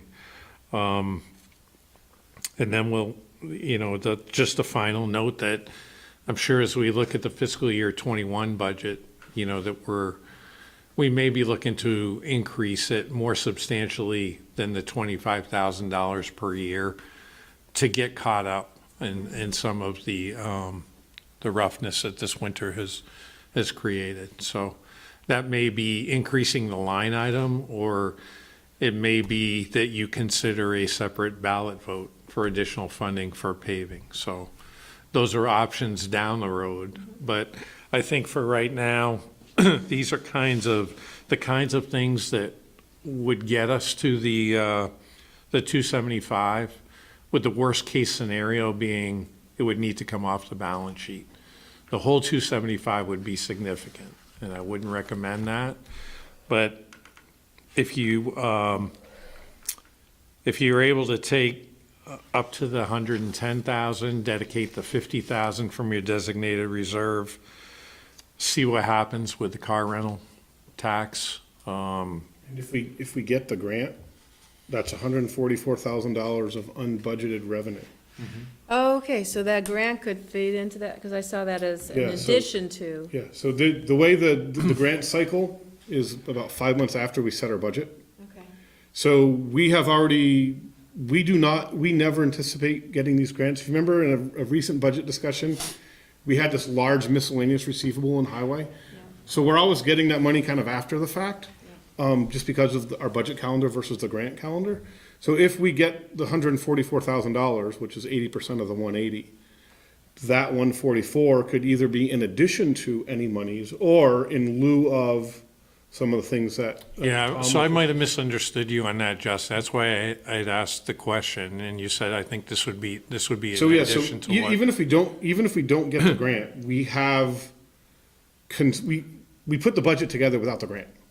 So the paving budget, which sits right now at $900,000, understanding I might have to move pending this discussion, it's put together without the grant. So if we get the grant, that either lessens our need to get money from elsewhere or gives us more money to spend on paving. So, say that again. This says that we approved 625, but you're saying. Leftover. So 625 is the budgeted number. But you have leftover stuff, that's. 625 is the budgeted number that's approved by the voters in March. If we get this Dorset Street paving grant, which we'll know very shortly, that's an additional $144,000 of revenue that comes into the program that was not contemplating during the budget season. So it's new and found money to paving. You had said 900,000. 900,000 is the number that we're trying to build a budget of I an see. overall. Oh, so you can Over get a overall? better That's your goal. price Yeah, point. so, That's and the Tom's goal. proposing. That's what I was Tom's proposing we get to 900,000 by all of these items listed under the underlined possible sources to get 275. Okay. What I'm saying is, in addition to that, the item immediately above it, which is listed as 180, of which it's an 80% grant, so it's 144,000. That's new money to this equation. That can help offset the need for some of the lower stuff. Or, in a perfect scenario from where I'm sitting, more paving.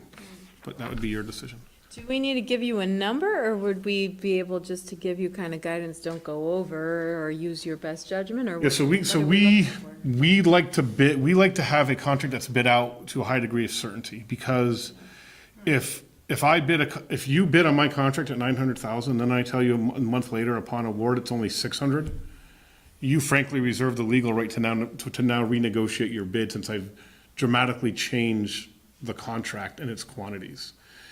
If it goes from 900 to 860 or 840, we don't have that discussion. So yeah, we do need a number that's going to be well within the ballpark. And we're prepared to bid this tomorrow at whatever number the council deems appropriate, or subsequent to future discussions. Remember, none of this work can happen before July 1st. So it's not as if bidding it tomorrow or next Tuesday makes the paving happen a week earlier. We have to wait till July 1st anyways. So we have 800 with the city center reserve fund and the designated reserve fund. We have just short of 800,000. So you said 850, 860 is in the ballpark. Yeah, well, Well, if we whatever agree number you tell me, to or whatever number you tell Tom. Yeah. I heard you say 900 is what you think was the right number. So we had talked about trying to, at least for planning purposes, arrive at a budget and a contract price of $900,000. And then scale from there pending council approval. I fully support this because the roads are in disrepair, but I would love to just say 900, and then if the 144 comes in, we just don't put that on top of the 900. The 144 just goes against the 900. That seems fair to me. Let's just hope that this charter change goes through. If the charter change goes through, I would say put it on top. If it doesn't go through, I'm with Tom, where we'd have to. So we So you're agreeing then to use 110,000 of the city center reserve and the 50 of the council designated reserve? Is that right? I say get to 900. Yeah. Okay. I just wanted to be clear on how you were building that number. So, do we have, when we kind of repave, I think we rebuilt a road in Laurel Hill, did we not? But we don't always do that. But presumably that road won't need to be rebuilt for, I don't know, if 20 properly years or maintained, you know, something? if you consider the top surface of asphalt like your roof shingles, it's just kind of waterproofing. So if you're just re-shingling your road with the top layer of asphalt every 12 to 15 years, therefore never really letting the potholes and the water get into the base course of pavement or the gravel subbase, that's kind of pavement nirvana. It's these areas where you have kind of a historically underfunded system, where roads kind of had to, especially local streets, low volume streets, had to kind of be neglected, if you will. So how many streets, how many miles of that kind of street do we have? We have 82 miles of street. I believe there's about 15 miles of class 2, and your class 2s are, you know, Dorset, Spear, Kennedy, those types of roads, Airport Parkway, White Street, Allen Road. Then the vast majority, the rest of it's probably class 3, which is like a neighborhood residential. We don't have any class 4 roadways in Vermont. Class 4 roadways are kind of trails or old access roads in more rural Vermont. What about bike lanes? Those are not part of the calculation. We have about 24 miles of bike lanes, but from a funding formula from the state, they don't give us money for that. And then we have roughly 5 miles of class 1, you know, certain sections of Wilson Road, and then there's the state-owned highway system, which is sections of 116, all of Route 7, and Wilson Road east of Milham Court. You know, so we have a mix. We have a mix. We have about 100 miles, including the interstate, of road in South Burlington. Yeah. We own about 82 of that. So I'm just trying to figure out, I mean, we had a gentleman come in, he's come in a number of times, and he has broken the axle on his car several times. Remember, you know, Kevin Donahue. yeah. And his comment to me, and I don't know what it's based on, he said, well, you know, what we really need to do is bond for 30 million bucks and just get all the roads done. And so I guess my question is, I don't know if $30 million is the right number, that's a big bond. But, I mean, I think we do need to spend as much as we can on our roads this year because they're a mess. But as you say, I don't really want to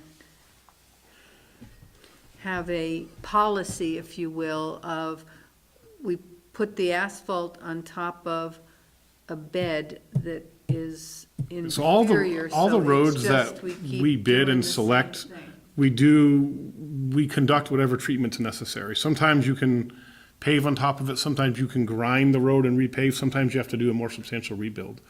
So we apply a variety of treatments to our roads. We don't have a one solution Do system. we have a rebuild of any particular road coming up? Justin, next year? Van Sicklin was gonna get rebuilt, no? We repave Van Sicklin. Yeah. Right now, the roads we're looking at, our most substantial work is a mill and fill, which is where you kind of grind down the existing and then you place asphalt on top of it. We have no rebuild scheduled for this season. So does that mean we don't need any rebuilds? No, what it means is, our main roads, Dorset Street, Spear Street, Airport Parkway, those need more attention. We certainly could, so I think the question you're getting at asking is, what level of our roads need a rebuild? And we can certainly conduct that analysis. I don't know the number top of my head. Because that's a big number on an individual per mile basis, much bigger than paving Yes. and even grinding. I mean, it just seems like we should have a plan. I mean, you know, a paving plan Just like our water pipes, that's our maybe sewer pipes, yeah. 20 years, but so that, We had a pretty good idea in the fall of what we're doing this spring. It's entirely different now. well, I understand that. Plans are, you know, they're like a budget. It's just a framework. Yeah, that we you can have to take a look change. we can take a look at what percentage of our roads need a rebuild. You need And- from us to, sorry, go ahead.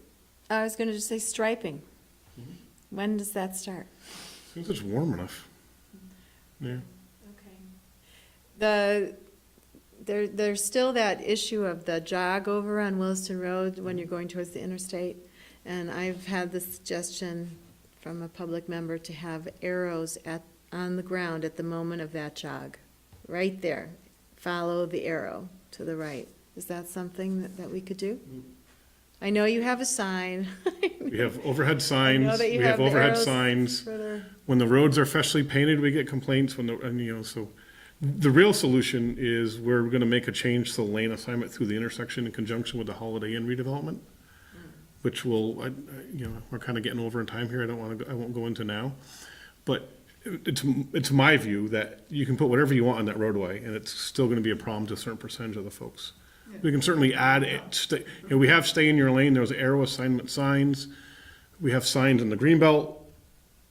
I think that people think that what it's on the ground though, because those signs, gosh, there's so many things on Williston Road. You just are too distracted to really see those signs. But you look at the ground, right? So, yeah. We'll happily try it out. Are you looking for us from tonight, approval of the budget increase? And do we have to couple that with a funding source approval? Or can we just spend more money on the roads and figure out the funding later? Yeah, I think Justin needs a number that he can feel secure with. Said 900. I kind of like Megan's suggestion, try to get there, and then if we do get the grant, that would be in addition to it. If we get the. If we don't get the grant, city- we're the probably If gonna. we get the car need rental the rest tax, of it. I think she was saying, The car rental, yeah, then that could be on Yeah, top. I'm But sorry, the if car rental, yeah. not, then, because that's a pretty good piece. So commit to 900 and we'll find a way to do it. Do a good job tomorrow. We're counting on you, team. yeah. We'll do that. Is that where the council is? Is it 900? This is Yes, just increasing it this year. It's not like we're setting the line item to 900 for next year. where this yeah, is- we are. I think you can probably anticipate we're gonna come back. This is for FY '20. Okay. All right. For FY '21. The roads need it. They do, Just okay. all those fire trucks that are so heavy with driving around. So do we need to vote on that? Should we vote? Do you Says need a vote? possibly approve. I will. That's a I will pretty budget, approve. pretty big jump. Once you approve the paving bid, we can reference it. This vote? And we're waiting for the auditor to find out if there, you have the authorization to move money between funds. Only the council can do that by Right. the charter. And we'll see if we need to have an official motion that does that along with the paving Yeah, bid. we could write it into the paving bid approval. We could write the Yep. various funding sources into it at that point. Okay, because I think we should go on the record. Yeah. Well, they're waiting no, for the They're bid. saying we can Okay, come we have to back. approve the bid And then anyway, we'll so. have Tim and Dave as well. We'll But have the I- legal language I for do it. think that's a lot of money, even to move around. I That would, gives Justin enough to go out and. but that's fine. I'm happy to make you happy. Thank you. All righty. Almost like being the top Thanks, dog, Justin. right? All right, it's 9:00. Can we take just a 5-minute break for Sue and then we only have really 3 more items. Oh, and then a couple other business.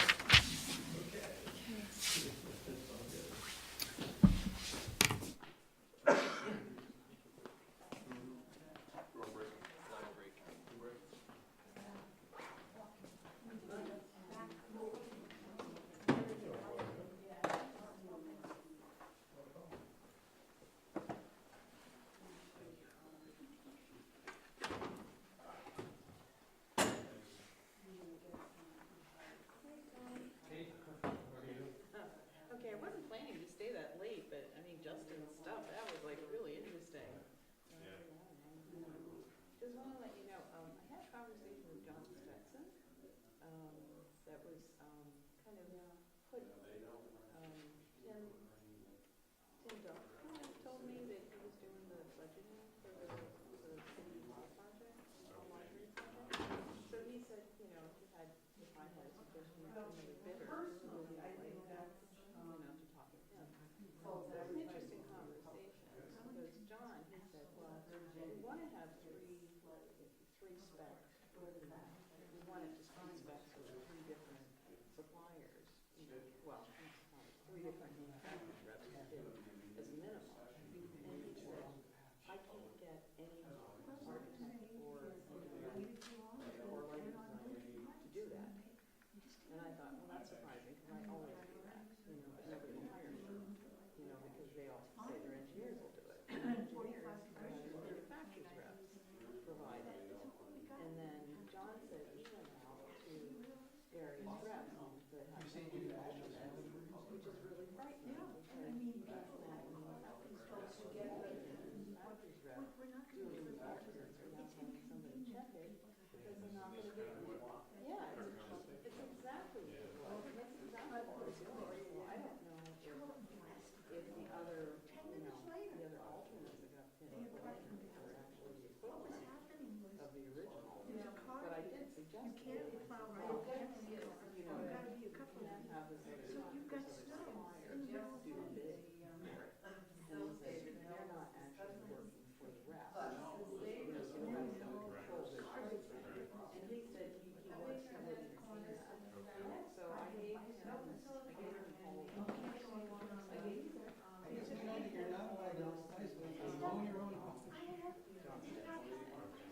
he said that, the additional thing is, they were going to put in that instead of the contract supplying that they had to put down what their lighting bid was. Separately. And I said, well, if you don't do that, the contractors have this habit of kind of,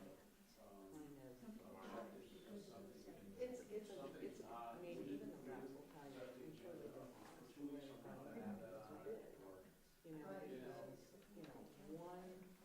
One contractor will talk to a supplier, and then they'll get the numbers that one of the other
But actually, John Stetson was great, and he was really useful to talk to, and then when he said, and then again, so writing designers. Give us 3 months. I'm like, all we do is the more hire me. They won't hire me to do it, even though it would save the money, it would save the customer money, because, I mean, God, I mean, for, I don't know, like, it's gonna be about this one. You know, maybe it's thousands of dollars. And you think, just spend, you know, just $5,000 for me, because, you know, for even, even if they just spec it the way they wanted it, they just wanted it. There seems to be some interest, a fair amount of interest in it. And it is such a racket.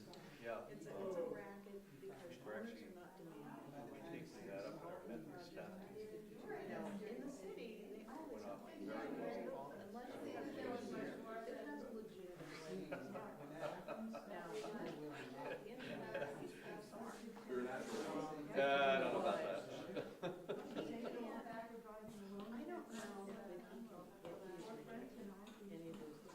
know if he can get any of those 3 lines because he did it. You know, because John Stetson, he did it.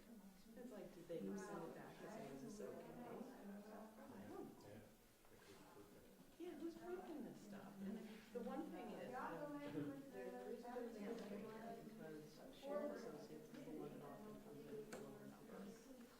And it's because of some not honest stuff that they're doing.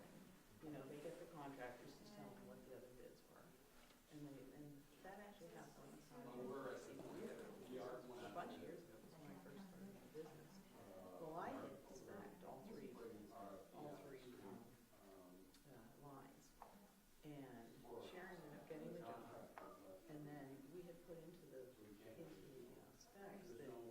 you couldn't change, no supplier could change the product supplied after the quotes were in and after the quotes. So we just didn't allow them to change it. And then Elliot got me $60,000. I just don't know how we can do this. And that was our biggest priority, that's why we wanted to push this forward. Because I was, you know, I'm not 100% sure how we get people into that parking lot while it's under construction.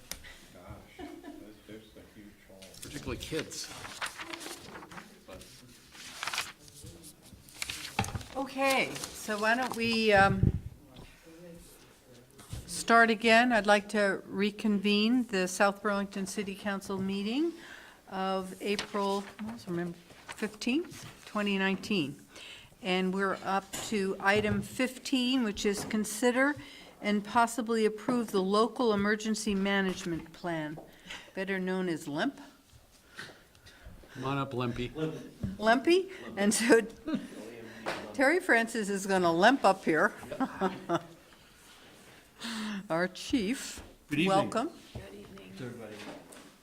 Terry Francis, Chief Engineer, Fire Department, also your Emergency Medical Director, Fire Marshal. Can you Building shape up the plate? Inspector. Excuse me. So in your packet, we're at that time of year, which is an annual event for all of us pursuant to state law, to have the city council adopt the local emergency management plan. It's a change in name and title this year compared to last year, and there's been a change in the form that you have seen in your packet. Oh, we didn't see it in our packet. Okay. It's usually been the same thing as previous Usually years. has the name of I the know Terry contact sent it. people. Yep, I sent it. I can vouch for that. So I'm sorry that you don't have it. I had assumed See if that I it can pull it up and send it. forwarded to you. Are you sending it now, Tom? Yeah, I'm looking. Yeah. Find it.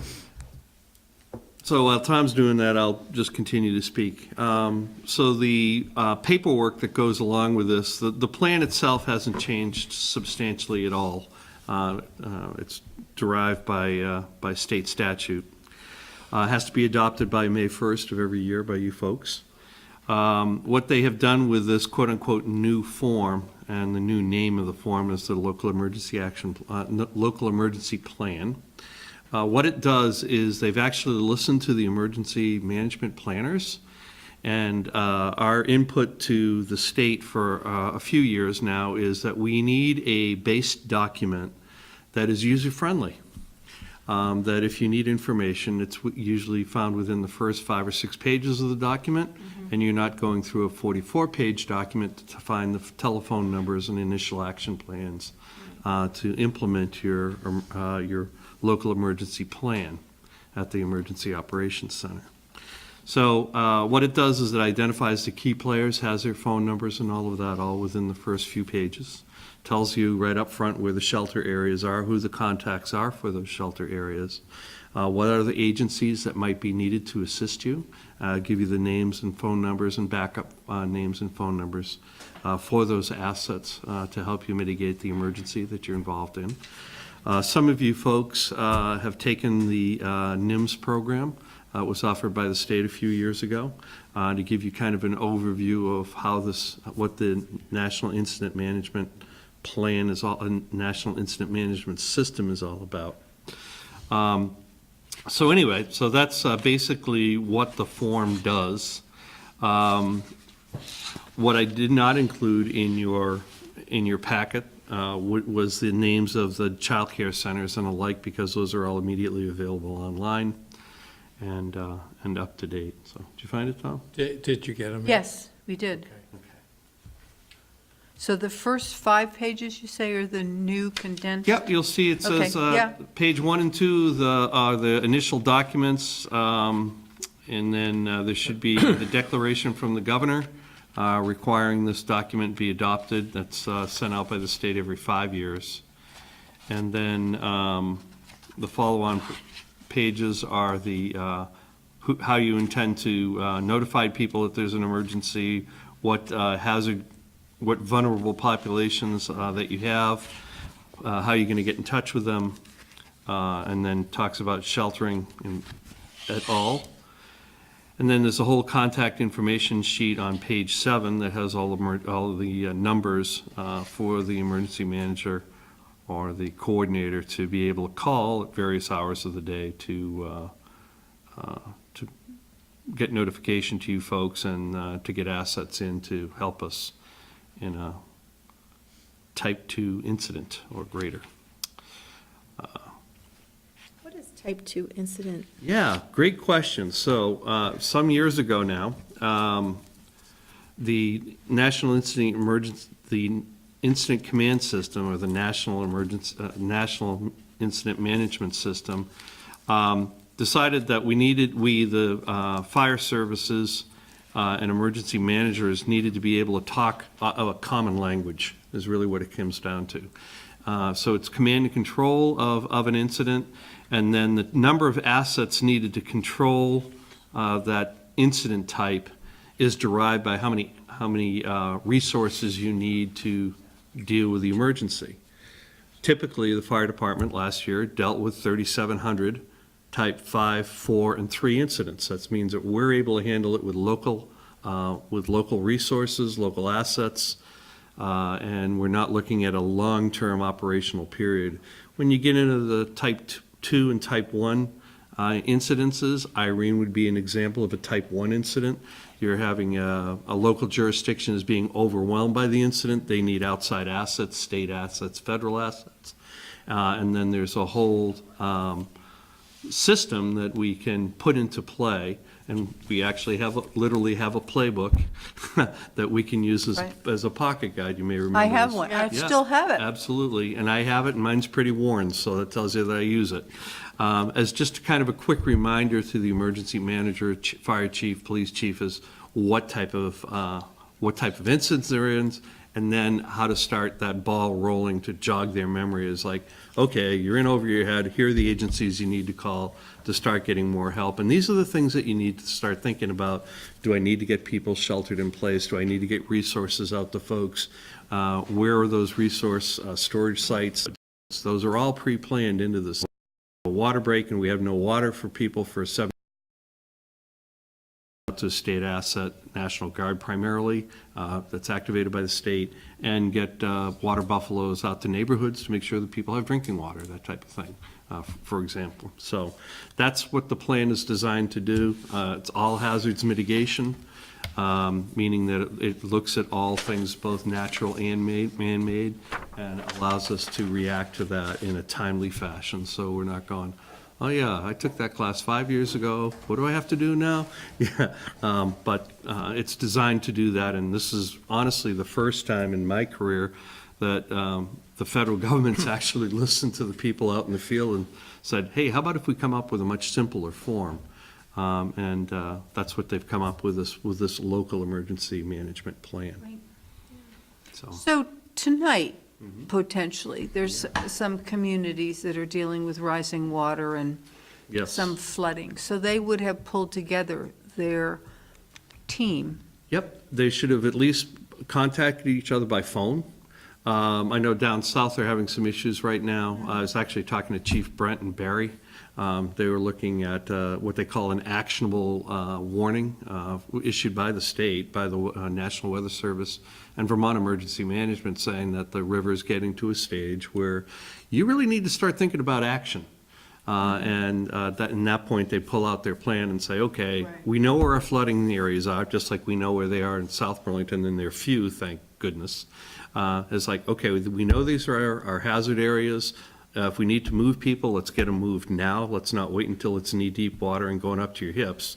Let's start getting these people moved now. Let's hear the shelter locations. Let's get those shelters open. Let's get the Red Cross involved, get the assets over there to make sure that people can be sheltered appropriately. And they're having those conversations tonight. Actually, they started having those conversations 2 or 3 days ago. Probably, yeah. I mean, it's bad that we're having flooding, but it's a predictable event.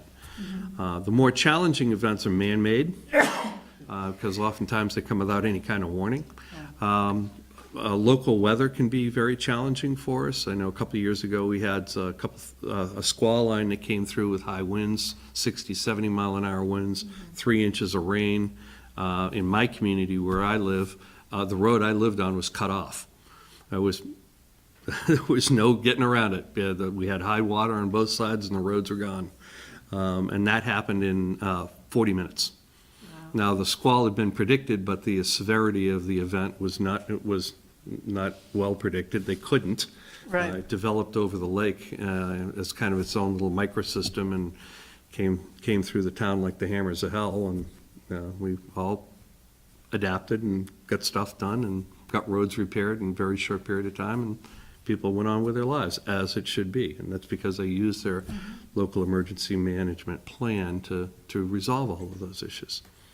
So, When I went through the training, one of the things that still is, stands out in my mind is the process of, depending on the emergency and what is happening, the point person could be someone you wouldn't necessarily assume would be in charge, because they don't really have the skills.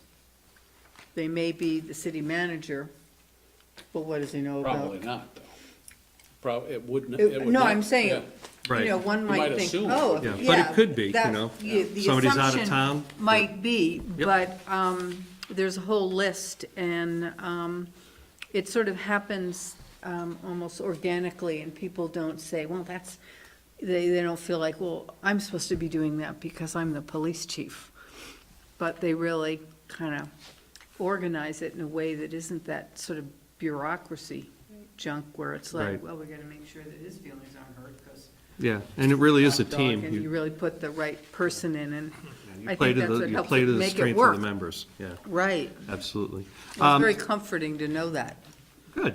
And I'm Well, glad it you found- was, that glad you it found would it be useful almost sort of training. automatic that the Yeah. best, and best trained person with the right skills would assume the leadership, and everyone would support that. And the idea also is to have multiple individuals available to do that in case Right. somebody's out of play, is really the purpose of that. In the adoption form that has to be signed off by you folks, I realized last night that I made a email error. My middle name is not Xavier, so my email is incorrect. I have a corrected document in front of me, should you choose to adopt it.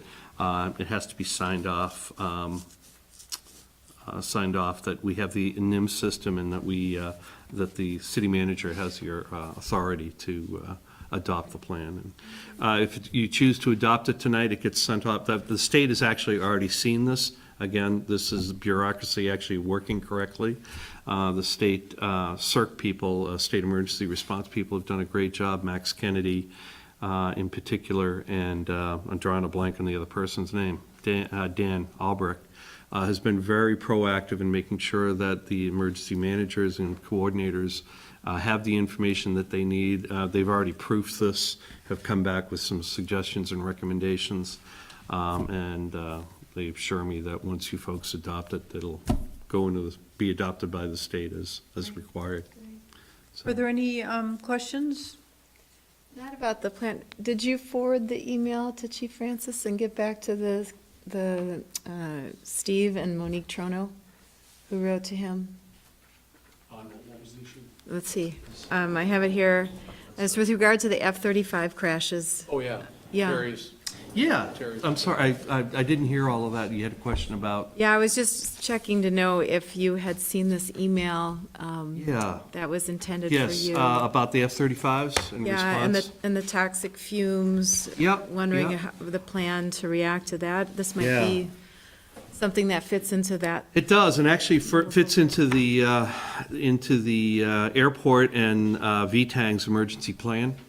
It's a military aircraft. The military aircraft crashes off base. The local jurisdiction is responsible for suppressing the fire initially. If Air Force assets get there, it becomes their scene for obvious reasons. There's nothing in that plane that isn't already at the airport.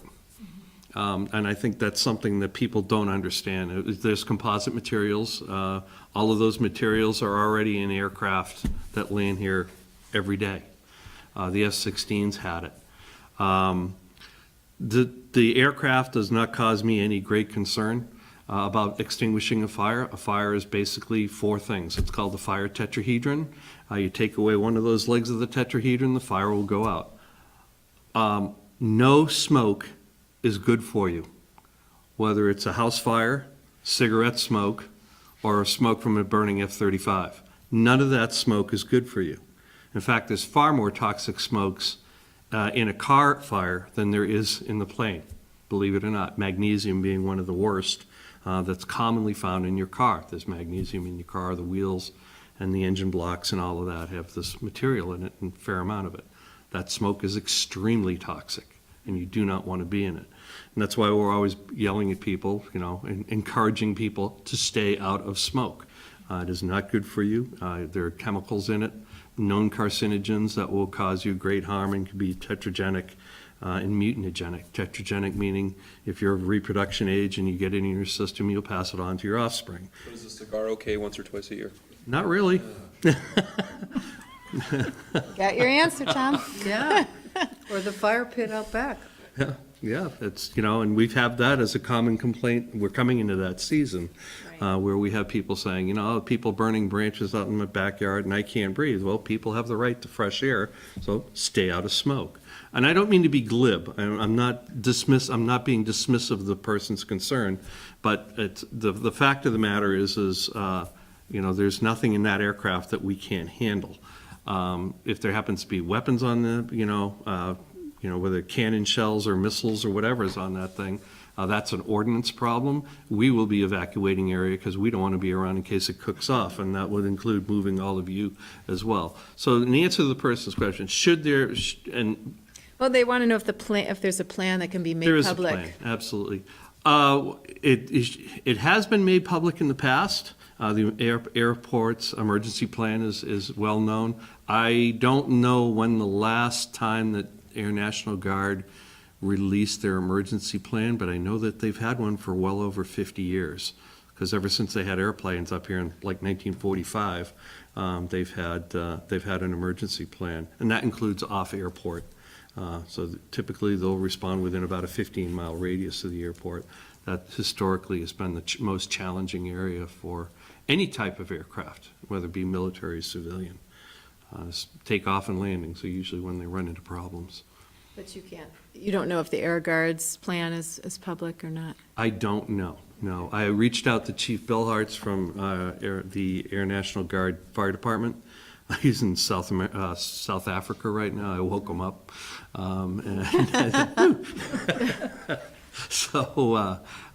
And he didn't know off the top of his head either. And he said he'd be checking into it. And he did extend that if anybody has any questions, you folks have any questions about it, please ask. We'd be happy to talk about it. And what's the name of the gentleman who's in South Africa? Chief Bill Hartz, Chief Bill Hartz. and he's the new chief of the fire department for the Air National Guard. Okay, good. But the airport's emergency plan is public? It's Mhm, it is. online? or- It's probably on their web. I Well, believe no, it's probably not- may if not it's be on not the on their website. web, they certainly can get their hands on it to them very quickly. The operational people over there will share that with them. It's not my document to share. It's a different, frankly, it's a different jurisdiction. It's just Do they have to do one annually too? Yeah, I should know this, but Yeah. I've never been shown it. yeah, they do. They review it every year. We're very fortunate that the airport and the Air Guard are very diligent in watching for public safety at all, so. And talking about smoke, can you give us any updates on the Belter Farm? I can tell you that there is a person that we would like to speak with, and that South Burlington Police have been given jurisdiction in the case by the Vermont State Police Fire and Arson Group. That's about as much as I can say about that. That's too bad. Yeah, yeah. And incidentally, the Air Guard Air Guard Fire Department was the first engine on scene. They're 3 minutes away, as you know, they're literally over the hill. And once again, with the Belter Farm, they saved 2 barns. It is I unfortunate. thought one burned to the ground. What, it was safe? Well, the pole barn burned to the ground, but there were 2 others that were starting to burn when they showed up 3 minutes after the call. So they did exactly the right firefighting techniques that we would have used. They just happened to be 3 minutes closer, and that's why we use them as an asset to our citizens, is because it's about getting help to the people quickly. And we have a great working relationship with them, and we utilize them a lot, 3 to 4 times a week. So it's a great asset to us. It would cost us another $5 million to have what they have available to us on any given day, so. Your son's over there, right? He is. That's great. So we need to approve this then? Are people, And what is it that you need from the council tonight? Because I have a signature page here, Terry. Yep, they need to say that they've reviewed it and that they're okay with the city manager putting his signature on it to indicate compliance with state law. I move to authorize City Manager Kevin Doran to sign the local emergency management plan. Second. any further discussion? All in favor signify by saying aye. Aye. Aye. Just sign there, just in case. Any other questions? Well, Those are my 2. great. Sure Thank you about for this? them. And again, we are very happy to discuss it. We understand people are quite concerned about it. We don't want them to be concerned about it. We, the fire service, is very comfortable with what we need to do. And the Air Force has a great plan for that type of stuff. Regardless of whether people agree with the aircraft or not, we can keep the public safe. Okay? Thank you. Thanks, Terry. Okay, moving on to item 16, March financials. Tom, they were Yeah, quite complete. So, and- yeah, you'll have a copy Thanks of so much, the, Terry. of the narrative, since we're at the end of the 3rd quarter. So I'm not going to repeat the information that's in there, but happy to respond to any other questions you might have. Still in good shape, but I think it's going to be a tight budget year. No, it was very well done. Yeah, and Very happy to still entertain complete. any questions that anyone might have as they go through it in more detail. I know you had a lot of reading material this week. That was without the local emergency management plan. Okay, So, great. thank you. So item 17, consider convening as the South Burlington Liquor Control Commission to approve a gazillion. Yeah, I'm not gonna and read 'em all. I couldn't access them all. I Could couldn't you- access them all either. Yeah, so ideally, they would be in our regular packet. It's the There were 3 documents I could not, 1, 4, and 5 I could not access. 2, 3, and 6 I could. 1 or 1, 4, and So who- 5. Who sent that? I opened some of them once, and then I couldn't find them again. Celine? There's so the many, they ones had to from put them Celine. together as batches, I Right. think, Kevin, so. There's it so was- much data. Yeah. Yeah. And they're different files. Do you have them in your box, Kevin? How they I look? can't open my box. For Oh. whatever the reason, I can't get into it tonight. I get this error message, or, Yeah, that's exactly what I get for these. I get the error, but this is how they look, that my agenda didn't come through like that, so that I can open. Do you have them, Tom? It didn't open for me either. I'm looking at them right here. 1 through 6, right? So I they're only posted got differently than usual. I only Yeah, got the 2. PDF indication down the agenda, but these are all fine. Was this I've got- part of the I've got weekly those. meeting warning list? That's weird. Was it on that? Weird. Because that's the 'Cause I only can open those. email I have Can't from open those. It was Celine. not in the email. This was only posted to Box. So. Yeah, Oh. because of the Yeah. size, yes. Yeah, the size is Oh. huge. Come through as Oh, zero. and I couldn't there's 0 open all bytes, of them too. either. That's right. So I just thought maybe they're not, maybe I didn't need them, because they had 0. That's why we didn't put the local emergency med plan in the packet before because of the phone numbers, so Right. in years past, you would email it separately. Yeah, but that should have been put to your box, and it wasn't. So- I can have Celine attach those. Every year, we have this annual review of all of the licensees. And so, and they're all due by May 1st at the Department of Liquor Control. Don is actually going to drive these down to well, actually, you're going to Montpelier, but. Well, as you recall, we pulled 2 out last time. And one I couldn't open or find, and that was for Maple Fields. The other was for the Airbase. airbase, and that just said resubmitted. So did they give you any additional information? I mean, for the airbase, I think the question was, there were. Is it open to everybody? Yeah, is it open to everyone, and are there 2 different bars there that? I think there's So- an officers club and an enlisted persons club. But this is just one, this was Club 35? 35. Or something like that, and, And which is that? yeah. I don't know. So, Andrew, I had Andrew look at it for the question that was Uh-huh. asked about whether it was open to everyone. Yes, yeah. He said that is not something that the Liquor Control Board can weigh in on. As a Liquor Control Board, you can only approve or disapprove the Oh. permit based on what you're authorized to do. Interesting. Yeah. The other one, Maple Fields did have violations in the past. They've expired. Oh, So okay. they're checking the box that says they don't have any current violations was correct.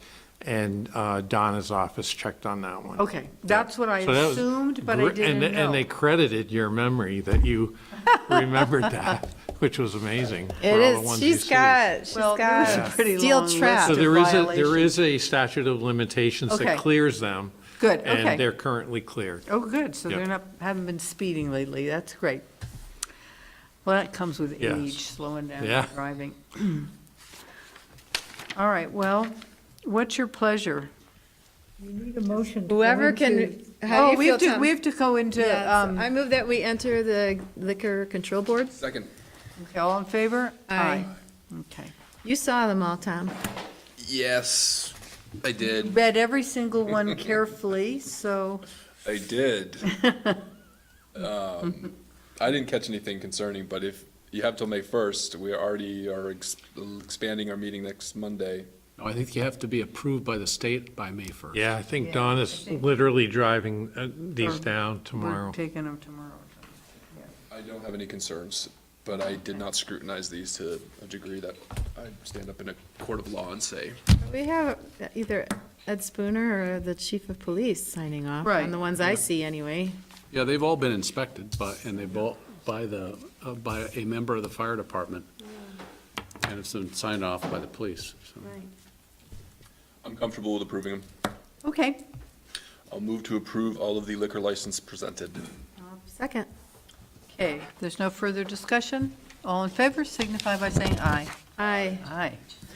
Motion to come out of, I move that we come out of the Liquor Control Board. all in favor? Aye. Okay, thank you. So now we go on to 18, other business. The event for the DPW and the domestic violence events for October. So I'm happy to contact Carol, or Tom, I know you've already had a conversation with her, but to see if she can move that luncheon to that week of the Appreciation Week for DPW employees. If that makes sense. Yeah, that would be nice. So I'll check that with her and see if, which would be the same week as the dinner for the council. The week of May 20th. Okay, Okay? Great. So I'll check on that. thank you. Megan, I think you wanted me to list the other event on there, Yeah. just as, Yeah. okay, Should I keep going? Sure. Should I pick up with B? Okay. Do we need to talk about the DPW at all? Do we have jobs to do? Yeah, what do Or- we need to do? Yeah. So I think what she'll do is have her people through Common Roots, the caterers, provide the meal, Nice. yeah, and, Wow, How are we going to pay for it? So that was a big Yeah. question. Do you need to do some fundraising, or is there a city budget for this? well, in the past, we've all let me get a chipped in. price from her and see what we're looking at. It's about 30 Divided by people. 5. I just think it's important we do something, so I'm Yeah. glad that if you want to run with this, let me know if you want my help and where I can do so. Thanks. Okay. So I'll get a Pardon? date and a Thinking about quote kind of a- on what it's gonna cost. Okay, For all, hopefully it'd be nice weather, but. Carolyn liked the Yeah. idea, but I love where direction you're going in, but if we did 5 to 7 before a Bikes and Bites on a Thursday in July or August, and then they can just meander over there after we feed them up at Wheeler House, but whatever you're doing the week, that's great, I just want to do something, so. Yeah, I think we just felt that we'd get them all during the lunchtime event. And I think Corey Lee's gonna work on, with Holly and trying to get, city employees up to the Bike and Bites too, and have different things for that. But this will be just for those guys, and, this way we'll know that they'll all be a part of it, yeah. so. We did pizza last fall. I think. Was it last fall or last spring? I think it was last fall. Or maybe For last summer. DPW, Yeah, yeah, over there. Yeah. Yeah, Yeah. yeah. Okay, so this is great. So we'll find out what the cost is. yeah, and I'll we follow up can- with Carol, get a date By and a 5. cost. And we can write a check to them. So, B, the domestic violence The events domestic violence for events for October. October. So, Chief Burke sent an email to Lisa Bettinger, copied me and Tom, this is when Kevin was out of town, and she's on board, but she was hoping that a subcommittee could perhaps think about, how to do this. And so I said I would bring it back to this body for us to talk about. To help plan something? Is that- Right, and the idea was to have two separate events. One would be more educational, combining it with the school. And I had a preliminary list of speakers on it. And Kevin had a friend who could talk about the perpetrators of domestic violence. I don't know, I It never. might be got hard that. to get. That might be hard to get, okay.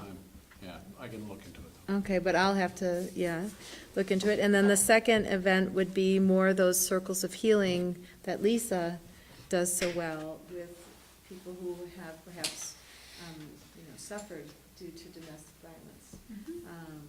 So I'm willing to, I know Tom has also worked with Lisa, so I don't mean to jump in there, but, I'm busy enough, so let me know if I can help. okay. All right, I'm willing to meet with Lisa and kind of go through the plans if. I think Sean is as well. All right. Yep. Sean Burke. Do you want another want- person? I'm happy to do that as well. Super. All right. Very nice. Yeah, Okay. Okay, so that's a nice subcommittee of 2 counselors, Kevin Chief-Burke and Lisa Bellinger. Yeah, I think that would be, it's a good number. Okay. Yeah. Any other business? All right. Well, I would entertain a motion for adjournment. So moved. All in favor? Aye. Aye, thank you. Thank you all, and I'll see you here tomorrow at 10.